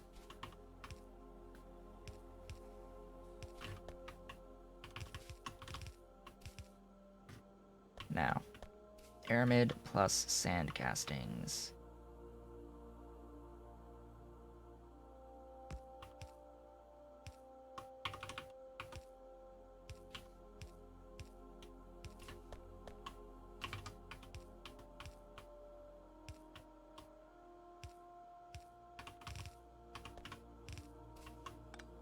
That is that. Just have to provide some wonderful power. And then these will do 2.5 out. I'm going to do the way of belt balancing that I have grown accustomed to thus far. Add power. And here we go. Here we go. It's moving. It's stainless steel time. We did it. Oh, glorious day. The day that I now have stainless steel. That took a while. That took some time to get stainless steel. Oh, joy. Joy, joy, joy, joy, joy. I can make these now.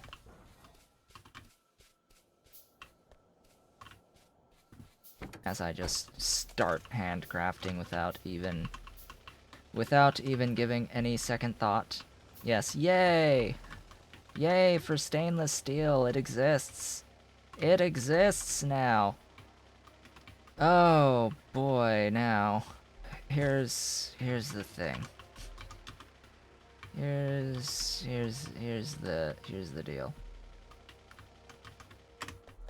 Next is actually working towards circuit 2s. Like, that's the next thing.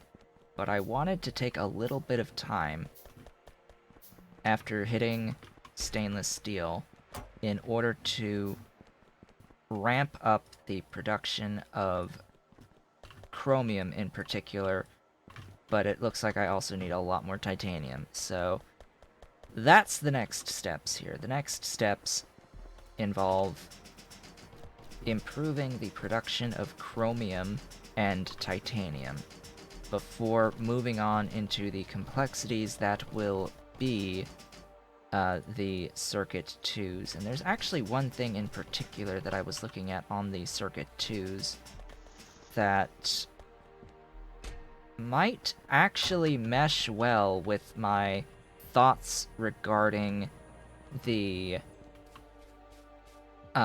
positive feedback loop of producing iron out of ground borers.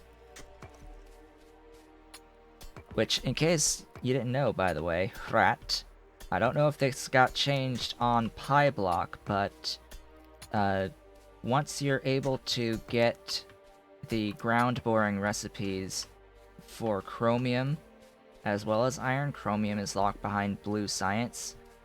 The iron and the chromium actually are a net positive on the outputs, a huge net positive on the outputs. That actually might vastly simplify the production of essentially every single type of ore, because between sand extractors producing stone to make tar, to make the coal gas, and to make lubricant via aromatics, via creosote, via tar, you can just build however much iron that you want. It's actually a thing that you can do at the moment, and I think it would work wonders on a PyBlock style of game. Just the caveat is it's going to be a lot of space for the sand extractors for stone for tar. It's like 21 per ground borer to feed enough tar. That's like 30 stone per second to feed enough tar in for a destructive distillation column to make tar out of stone. 2 destructive distillation columns making tar out of stone, out of 30 stone per second. And you end up with a bunch of tailings dust that you can convert into titanium in a PyBlock game. Now, actually, I was looking at that because what I wanted to mention is that I will need, as part of the Circuit 2 chains, I will need this stuff called ferrite in order to make inductor 2s. And ferrite requires iron oxide, and iron oxide can come from this nitrobenzene and iron plates, but it can also come from coarse fraction and splitting ash, and from rich dust making chromite sand. So, rich dust from chromite, this chromite sand recipe will give you iron oxide. Coarse fraction. Well, coarse fraction comes from this recipe converting stone into tailings dust and coarse fraction. You can even get it from sand extractors directly.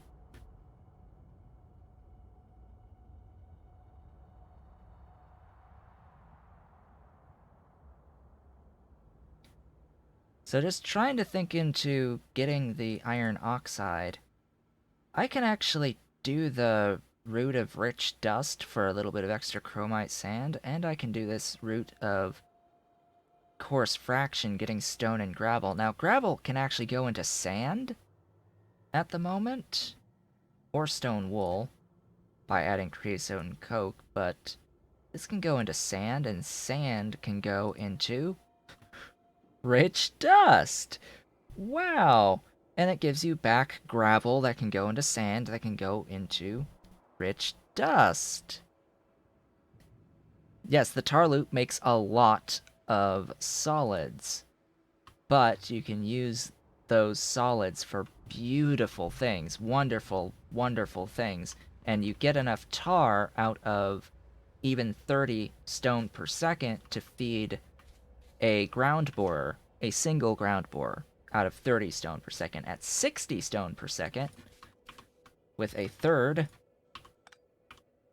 destructive distillation column, at 60 stone per second, you will make enough tar to feed 2 ground borers. If one of them is making iron and the other one is making chromium, you get enough chromium to feed those two ground borers worth of drill heads plus 4 more.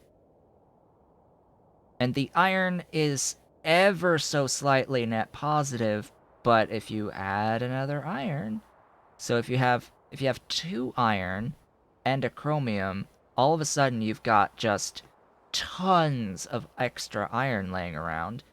Plus you've still got a good buffer of extra chromium out of that at the cost of not even 60, it's 90. So at the cost of 90 per second of stone, which you can get through 63 sand extractors making stone, which is a fair amount of the sticks. It's a fair amount of iron going into sticks, but even that, you're still getting enough iron to feed into this. But this assumes that you're at unslimed iron and are able to do unslimed iron processing, which, albeit was just nerfed, but it's still a very net positive process even after this recent nerf on the initial processing of iron into unslimed iron. It's actually still a net positive after that, so it is amazing. You haven't looked at how harsh the nerf was. It wasn't harsh, actually. The 2 yellow belts of iron ore into the first step, making processed iron, has been reduced by 2 processed iron per second. It used to be 20, now it is 18 per second from 30 per second of ore in. And essentially now, at the end of this, what used to be 180 units of molten iron per second being produced out of 30 ore per second is now 144 molten iron per second. So ultimately, not that big of a difference. It went from, I believe, a ratio of 3.6 plates per ore down to 2.88 plates per ore if you're processing all of your unslimed iron. And if you're getting all of the unslimed iron out of the iron pulp 1 and slimed iron stuffs. So, yeah, ultimately, not overly major on a change. Effectively, it meant the difference between setting up one foundry making molten stainless steel and 2. It's the difference in one foundry of stainless steel for me at this point in time for how much iron I'm producing.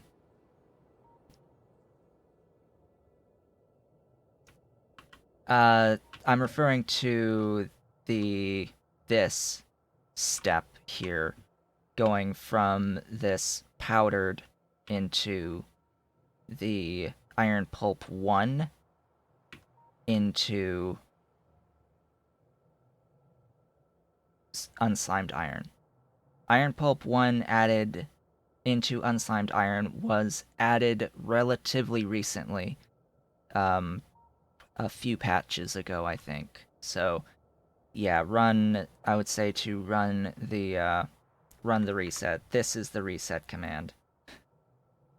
I don't know if you want to like take a screenshot or something, or I can post it somewhere. But I've posted this on the forums as well. This actually comes from King Arthur, also, who has posted it on the forum. Yeah, so this actually adds a lot of unslimed iron by allowing you to actually process the pulp 1 at the moment. So that's a thing. Anyway, chromium processing. That is the next step that I want to do, the next process that I want to do. Now, yeah, I'm just going to break all of this when the time comes, but I want to sort of stick a thing down and start storing some stuff that I know I'm not going to need.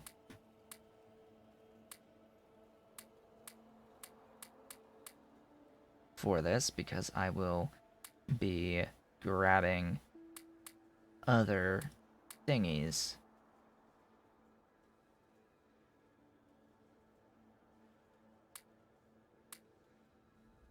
Oh, right, and the oil refinery. Ha, you were already impressed from the 108 molten from the 2 yellows? Yeah. Actually, before this nerf, you could have gotten up to 180. It would, by doing the full processing, you could end up with 2 iron slime per second, and that would have given you 180 molten. But now it's 1.6 total iron slime per second, or unslimed iron per second, sorry, and that that processes into 144 units of molten versus 180. So I actually want this oil refinery not for basic oil processing, although it is convenient, but for the organic solvent recipe. This is the one that I wanted. This allows you to convert acetone and syngas into organic solvent and ammonia. That's the recipe that I wanted. And part of the whole point of doing the stainless steel when I've done it. Okay, I need... So earlier I mentioned I want 3 jaw crushers. How many jaw crushers do I have on me right now? None. Zilch, 0. Need engine units. Do I have any jaw crushers here? I do. There's my jaw crushers. I need 3 automated screeners. Those are in this tab. I need 3 of these, so back I go for engine units. Glorious and beautiful engine units. Oh, so glad that I got the stainless steel. So glad. And I did it a full day ahead of my goal. So that's pretty nice. I wanted to have it done by end of day tomorrow.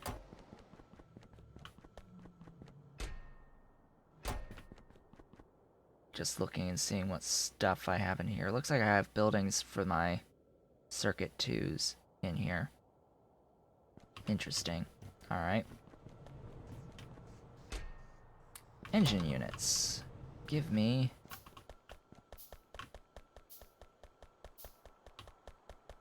three of those. I need 2 ball mills, which I have. I need 8 hydrocyclones.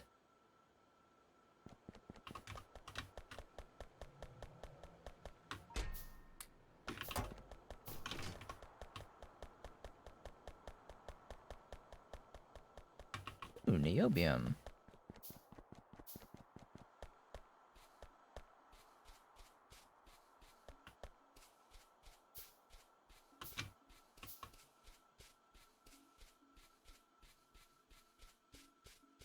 That will be 5 hydrocyclones, I think.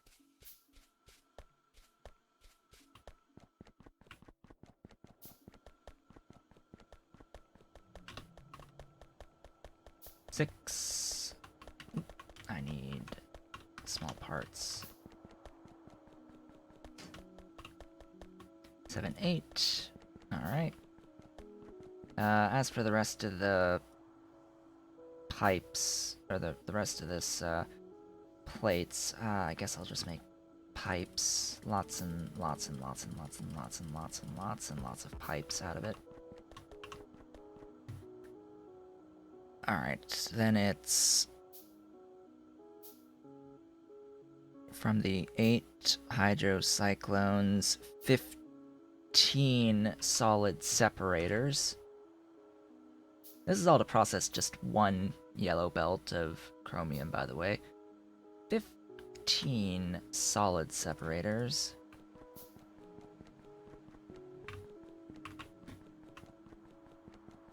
That's 3.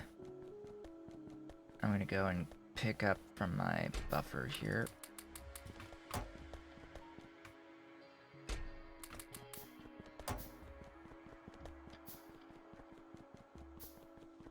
And I have some assembling machines.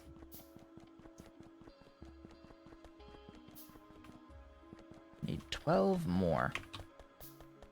12 more of these solid separators.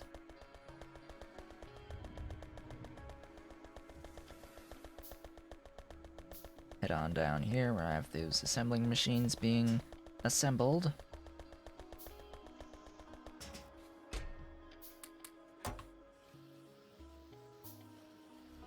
Ah, steel.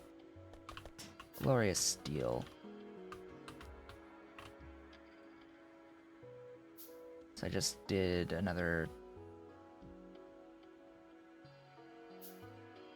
Alright, so that's 3, 4, 5, 6, 7, 8, 9, 10, 11,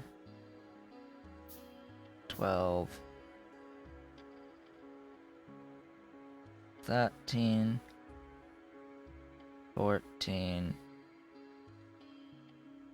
15. I wonder how long it would take without crafting speed research. I don't want to know. I don't want to know. And yes, I do have crafting speed research. That's the thing.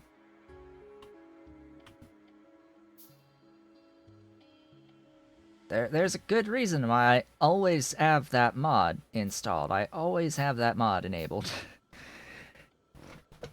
Because it's actually somewhat balanced. I like the idea of paying science for a quality of life benefit. So having crafting speed research is rather important for me, as is having the long reach research upgrades. So I have the ability to get longer reach as I tech up. However, currently the... Or do I have that? Do I? Where's the icon? There it is. So the long build, long mine, long reach. Long reach 3 will be with blue tech after modular armor, apparently. Now, here's a thing with Pyanodon's mods. Advanced electronics is a gatekeeper of some rather important not blue science techs. And I dislike that greatly. Because you can't get your modular armor at green science. You can't get mining productivity 1 at green science. I can't even pick up the frickin' Nixie tubes at green science. And you can't get anything else that the modular armor unlocks that is still green science. It's a little strange. I would think that these would be unlocked by basic electronics, not advanced, but anyway.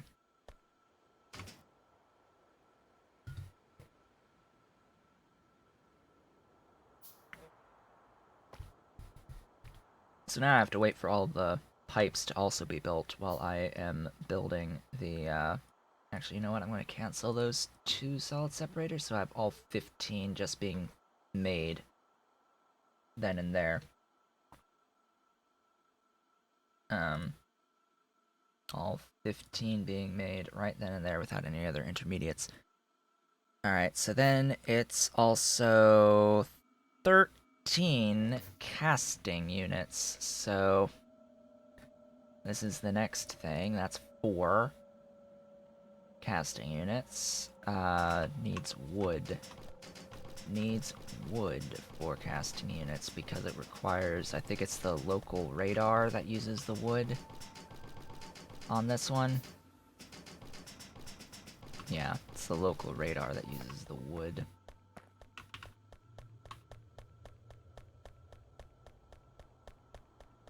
So 4, 5, 6, 7, 8, 9, 10, 11, 12, 11. I need to grab this stuff. 12, 13. Alright. There we go. That's all the buildings. Just waiting on the crafting of the buildings. I will also be needing some burners. Oh boy, titanium. And stone.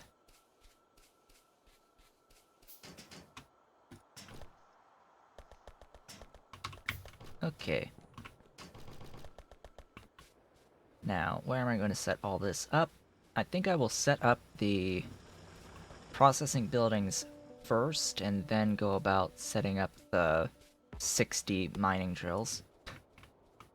The 60 glorious mining drills for this. I'm going to do my processing all the way down here. I'm going to set this up right above this acetylene, I think, and work between it. So this will all start with 3 beautiful, glorious jaw crushers, converting chromium into G1 Chromite. So 3 jaw crushers takes in 15 per second of ore produced out of 60 mining drills.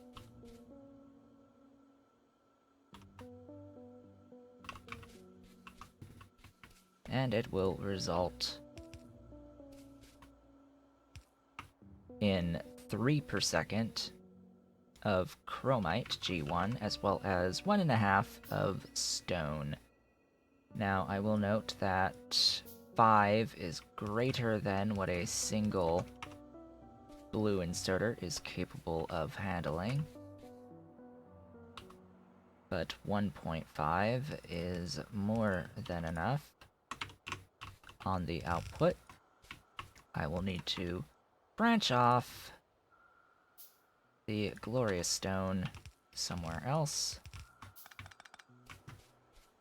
The next step is taking the G1. I'm actually going to need that. That's for later.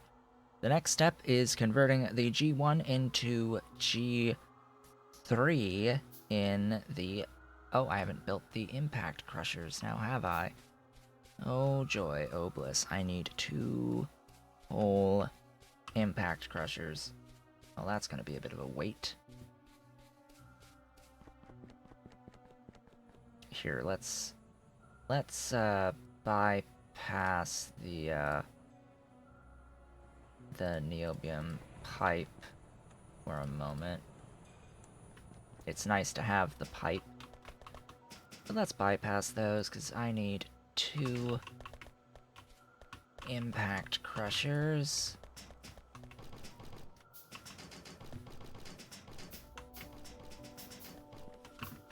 Where is that box of stuff? Oh, box of stuff, take that away, please.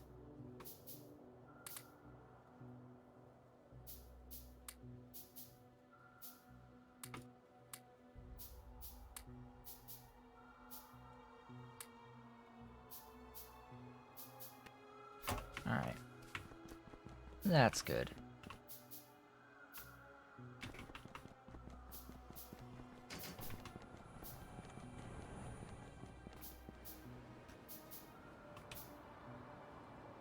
Maybe I should grab a vehicle. I have no vehicles nearby. Beautiful. Wonderful. Can I make a vehicle? Not enough engine units. Wonderful. Excellent. I really could do locomotives. I can do treated wood. And I am making solder now. I could start automating some rails. But it's like, well, what would I do with rails right now? Like, I don't usually operate via rails. Like, that's not my playstyle. I don't really do rails. And they are incredibly boring to set up. The whole process of setting up rails is just incredibly boring.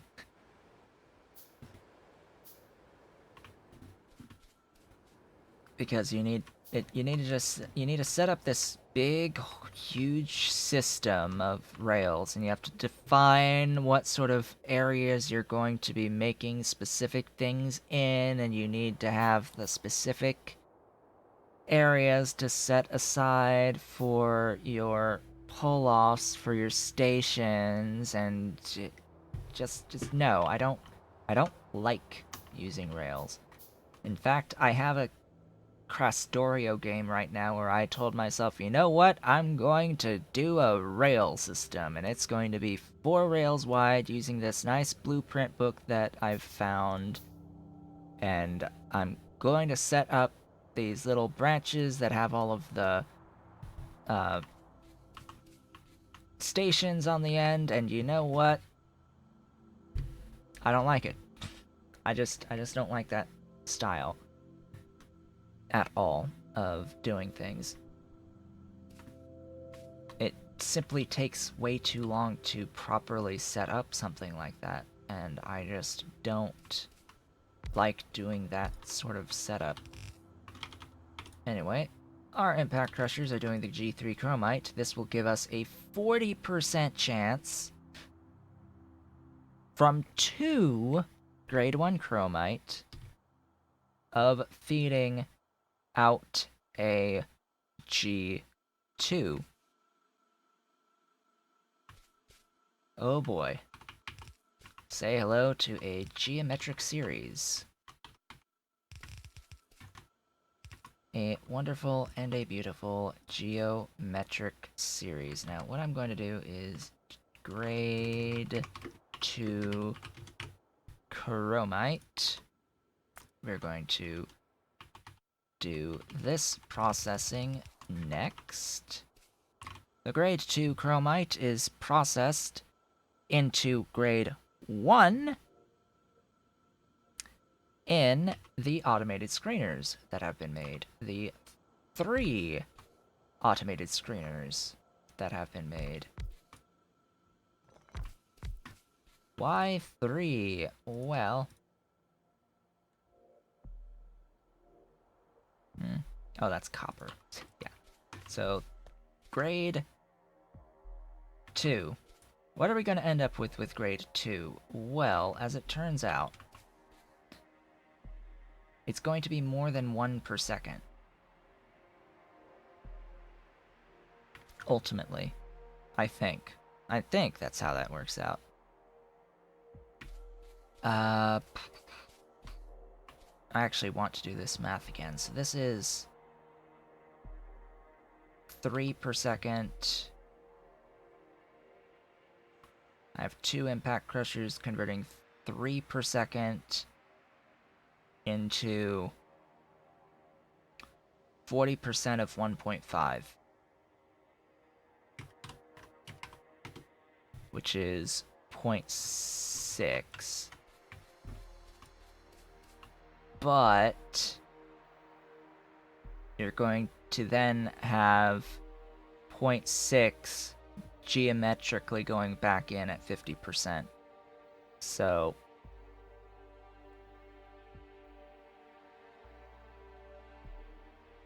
you're adding another 0.3 in the rear. Did I even do this math right? That is the question. Do I really need 2? I may have done this math wrong. I don't think I took into account that this is 2 grade 1.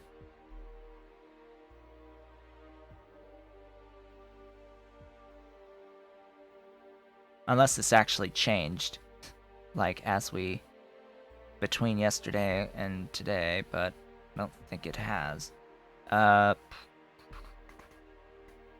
It's 3 per second out of the G1.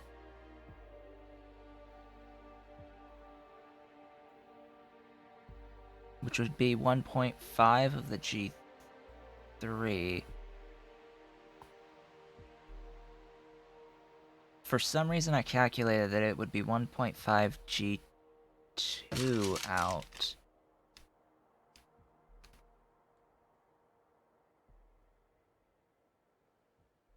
No, I was completely wrong because I didn't take into account this is 2 grade 1 in. So I have to redo my math.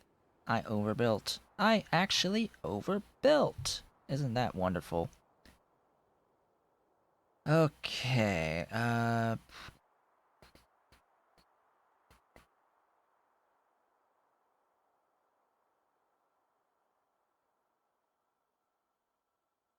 so 1.5 times 40% is a 0.6, but 1.5, yeah, that's where I got wrong when solving this geometric series. So 60% times, no, 40.4 by 0.5 is 0.2, so 1/5. I had that right. So it's not. So to solve this geometric series, the sum s minus 1/5 s equals 1.5, which is the actual input here, 1.5 per second, because it's 2 in. We're going from 3, we're taking 2 to do each one of these, so ultimately that's a 1.5. That,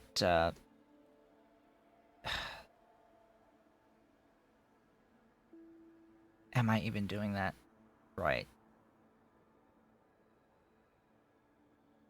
I don't know anymore, but that would mean it's 1.5 divided by 0.8, or 1.875. That is the total sum of what the grade 1 coming back in would be. Question mark? I don't care. I don't care, screw it.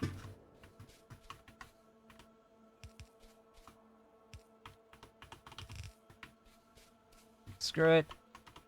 Screw it all. Stopped caring. No more caring. Shall be done this day. Geometric series can go straight to hell.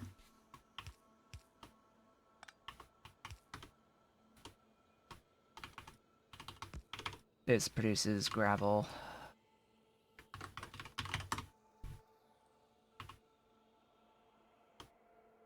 you on the other side.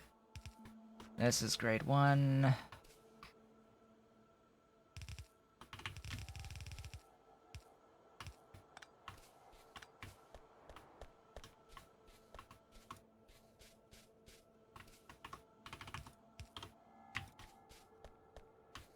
Alright, how about thinking about it in a different way? That's what you said with Chromium. Let's think about it in a different way. Let's think about it as how much...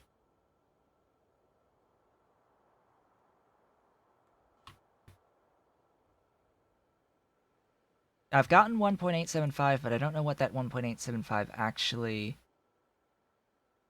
means.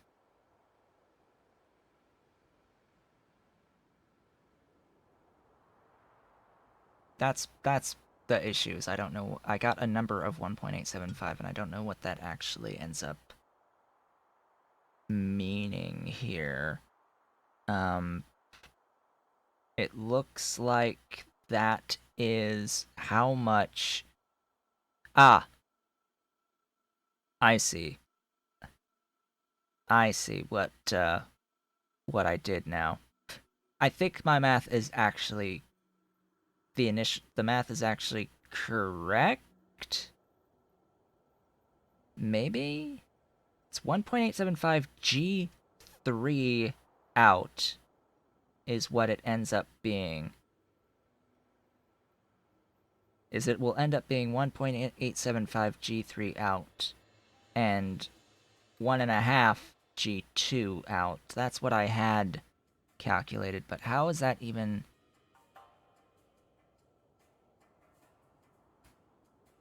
I suppose what I didn't calculate, actually, was how much G1 in, but I do know that 1.5 G2 is 0.75 G1, 3.75 G1 divided by 2 is 1.875, but times 0.4 is 0.75. Oh boy, that is 0.75 on grade 2, not 1.5. That's where things are getting hung up. That's where things are getting hung up. So yes, I did make an error.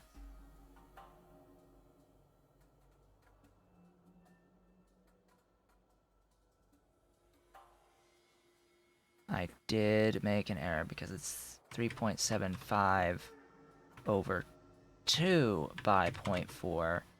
That is not a 1.5 in. That is not a 1.5 in.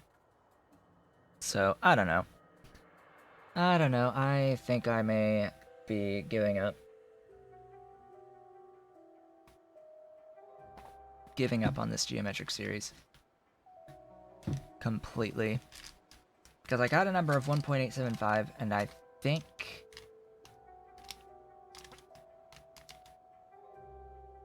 that...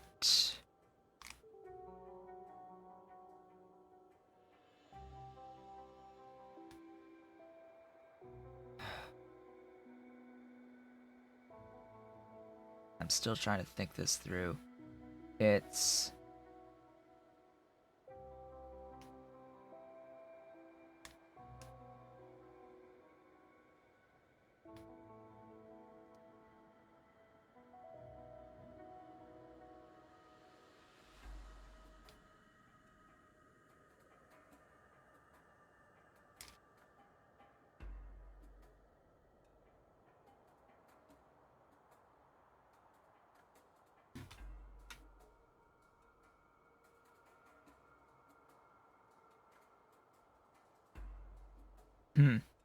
I don't even know anymore.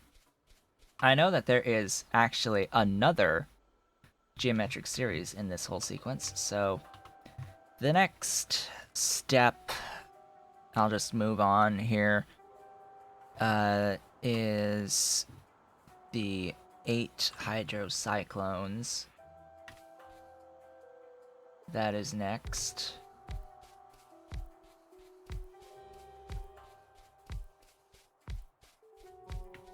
Maybe one day some random person in the VOD on YouTube will tell me exactly what I'm doing wrong in excruciating detail, as will generally be the case well beyond when it actually matters. Well past the time that I stopped caring about it.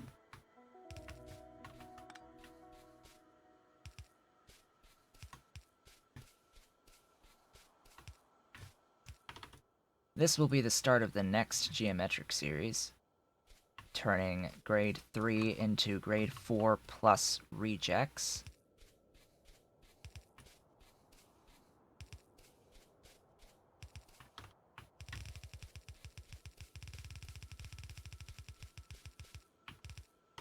Now, I built 8 of these on the assumption that I was going to be processing in total a value that's higher than that, but from the base value of 1.875 out for here from the inputs,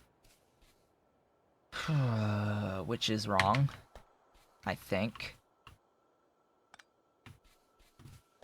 I think it's wrong, because the issue comes in with this needs 2 grade 1 chromites. So how does one take into account that this is 2 grade 1 chromite in this geometric series? If it was just 1 grade 1 chromite in, well, that makes things very simple, because that means the geometric series is equal to 3, which is the input from these. But when the geometric series is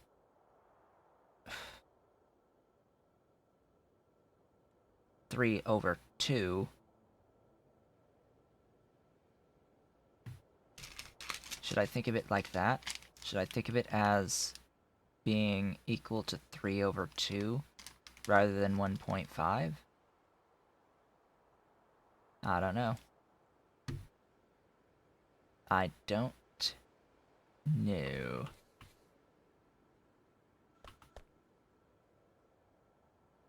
Because ultimately when I end up with a value of 1.875, am I even doing the math in the geometric series right? That's the other question. Boy.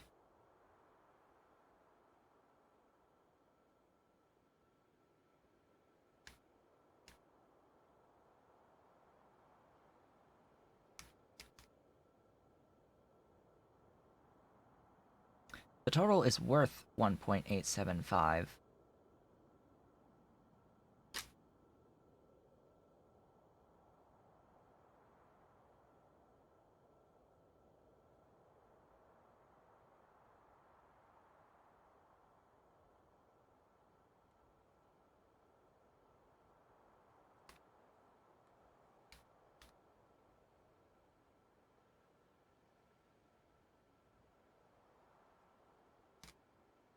Instead of 1.5.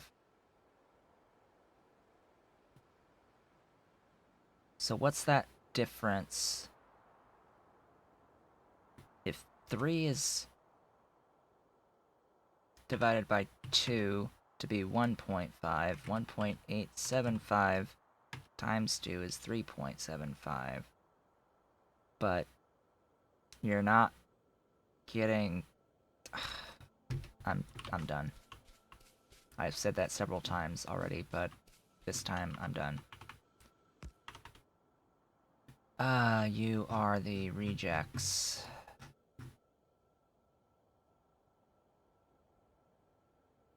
Chromite rejects. To the right.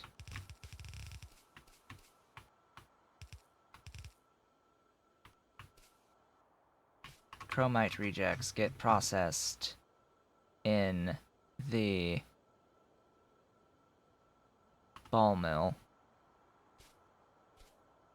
2 ball mills, turning chromite rejects into G3 chromite at a ratio of 60%.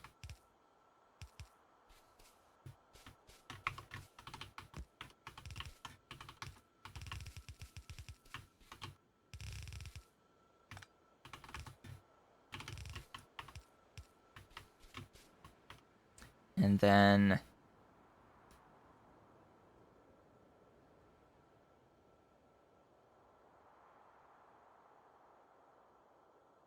from here, the G4 goes into chromite sand in the solid separators. The line of the solid separators. Big line of solid separators based off of not good math. And that does impact what my original estimates were on the whole ground boring situation, by the way. So maybe the chromium isn't quite as good. I mean, but that's inherently bad to begin with. Bad math to begin with. I shouldn't be basing it off of this process for converting chromium ore with a ground borer into chromium plates, because by the time you get the science to ground bore chromium ore, you have a more efficient process to process the chromium in the form of molten chromium, or at least you have the ability to pick up that tech, which does vastly improve the efficiency anyway. Alright, this stuff will make chromite sand from G4.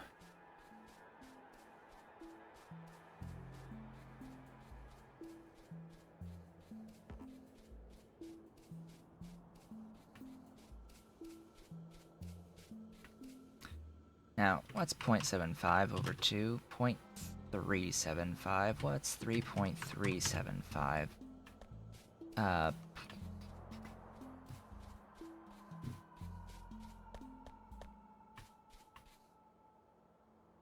3 point...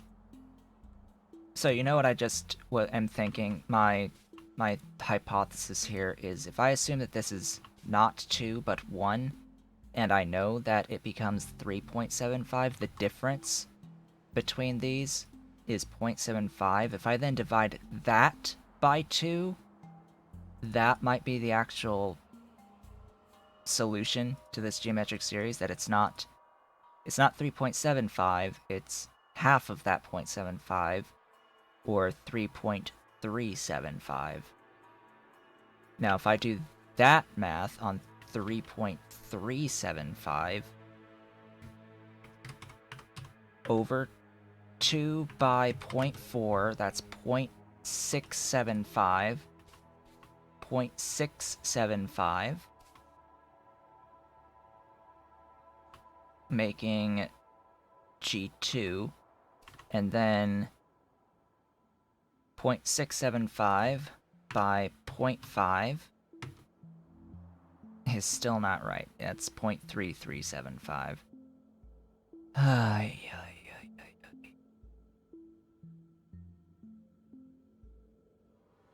That's 0.3375, not 0.375. It's closer, but it's not correct.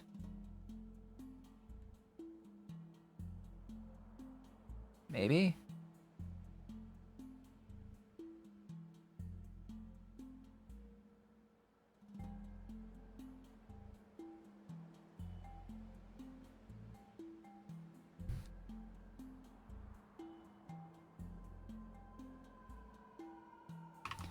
It is closer, though, so I could effectively use that as an estimation.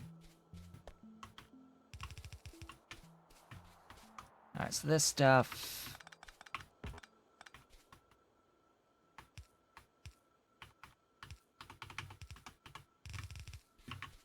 out this way. I don't have enough inserters for this.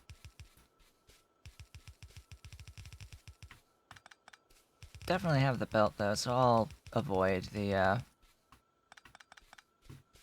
inserters for now. You aren't very impressed with this chain at this tech level? Yeah, it's not the best.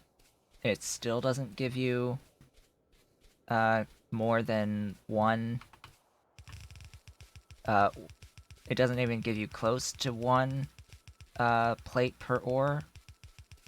I think after redoing the math, it might be about half a plate per ore. Maybe? I mean, with my bad math, it ended up being like 0.6 something. Or, no, 0.4166 plates per ore before my bad math, so... Worse than that? 0.33? Repeating, maybe? That seems like a number. That is a number.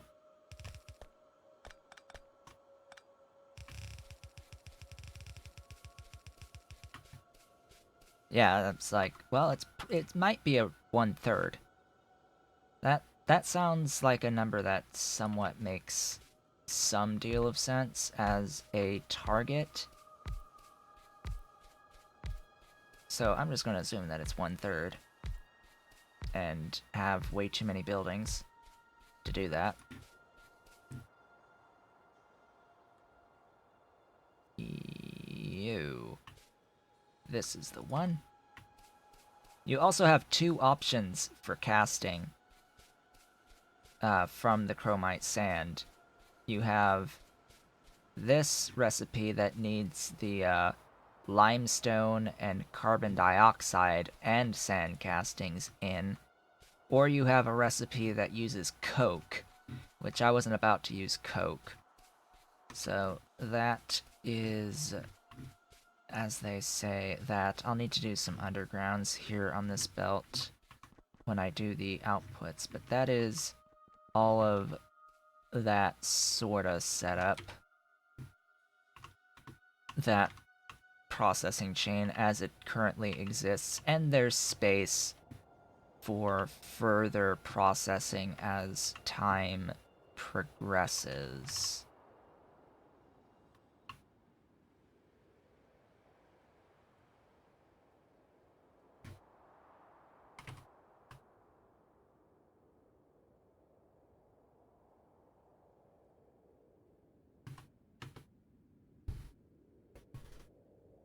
This math is still bothering me, by the way. It's still bothering me.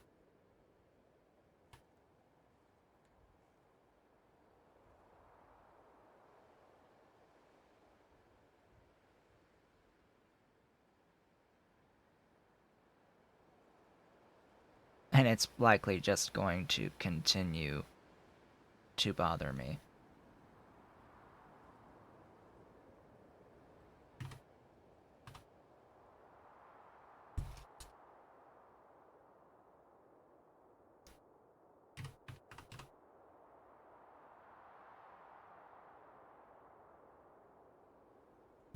It's not a maybe that it gets better at blue science, it is a guarantee that it gets better at blue science, because at blue science you get the molten recipe in Chromium Processing 3. Chromium ore Processing 3 gives you the molten chromium. Couple of molten chromiums, it looks like. You get one that is molten straight from chromite sand. And it looks like you get chromite sand from solutions and pulps and height chromite. Yes, glorious Higgit chromite. Glorious Higgit chromite.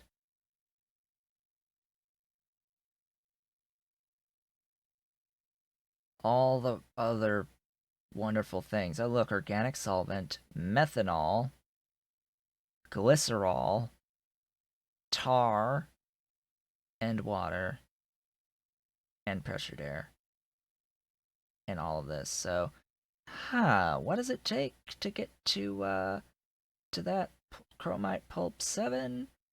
Well,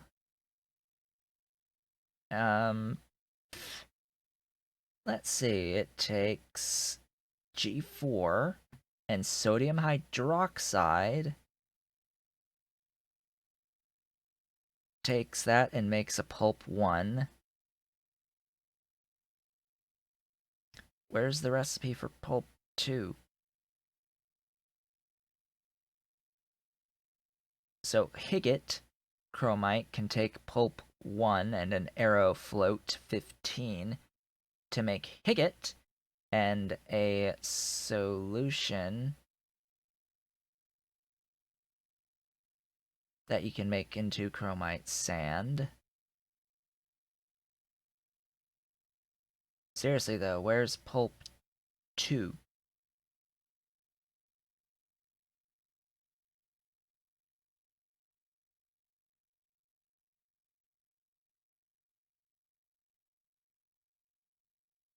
Oh my gosh, this is interesting. Oh, is that a 2? That's a 2. So you take the Pulp 1 into Higgett. You take the Higgett to make Pulp 2 and some processed chromite, which you can go back into Higgett. That gives you the Pulp 2. That gives you Pulp 3. Pulp 3 gives you 4 and 5. 4 and 5. Okay, the 4 makes 6. The 4 makes 6. The 6 makes 5. And the 5 makes 7. You get all that? The 4, the 3 turns into 4 and 5. The 4 turns into 6. The 6 turns into 5. And then the 5 turns into 7. And then the 7 can be converted into Chromite Sand.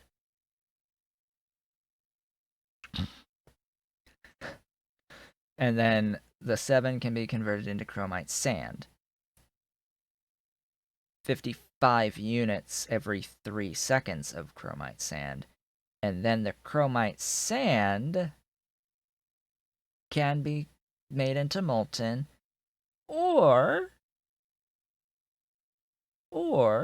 you can do the additional step making reduced 99.9% chromium, converting chromite sand and light oil and sodium hydroxide and pressured air into this reduced chromium, and from there do even more molten and turn the molten into chromium. However, this assumes that you have glycerol, methanol, organic solvent, sodium hydroxide, light oil, air, and Aerofloat 15 in order to do.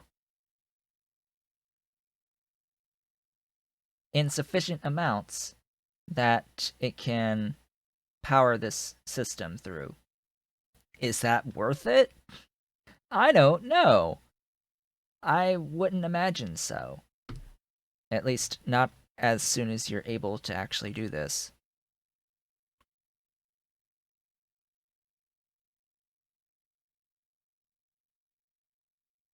So, yeah, it gets a heck of a lot more complicated. Regardless, though, it is now time to end off the stream. So what got done today? Molten stainless steel casting. that's what got done. Started with getting the aramid set up and the Ferro Chromium alloy, the final two pieces of the puzzle to make the glorious stainless steel. And then it was all about routing in all of the things that are required for the wonderful stainless steel, molten, and from there into casting. So I now have glorious stainless steel that I should at least be buffering at the moment, but I'm not. And from there, after doing all of that logistics work, got started on getting a more efficient process set up for the chromium. However, my math was really bad and wrong, and I am sad because it was bad and wrong. I likely have one too many automated screeners, and maybe a couple too many on the hydrocyclones, and so on and so forth. But regardless, I know I at least have enough machines to cover what the actual production is, but it would be nice to know what my actual production is in the end after throwing a yellow belt at it. Next time, I will be setting up 60 glorious mining drills to feed in a yellow belt into here. The main concern is, do I have enough syngas to feed 60? Well, I sort of have enough to at least feed the 44 that I currently have. Well, 42 that are currently mining. So, maybe? I know that it will at least be a far better process than this hot air processing. I would assume. I would hope that this next process is going to be better than hot air, because that would be really sad if it was not. That is 10. It is 2 over 13.33. Yeah, that is a very, very, very, very, very, very, very, very, very poor ratio of ore to plates. And ideally, we'll go up to a 1/3 plate per ore ratio. Or 3 ore per plate. That sounds a lot closer to what it probably is. That would make a lot of sense for it to be 3 ore per plate using this process in total after going through the geometric series properly. But, yeah, with that, I would like to thank you all for watching. We got stainless steel!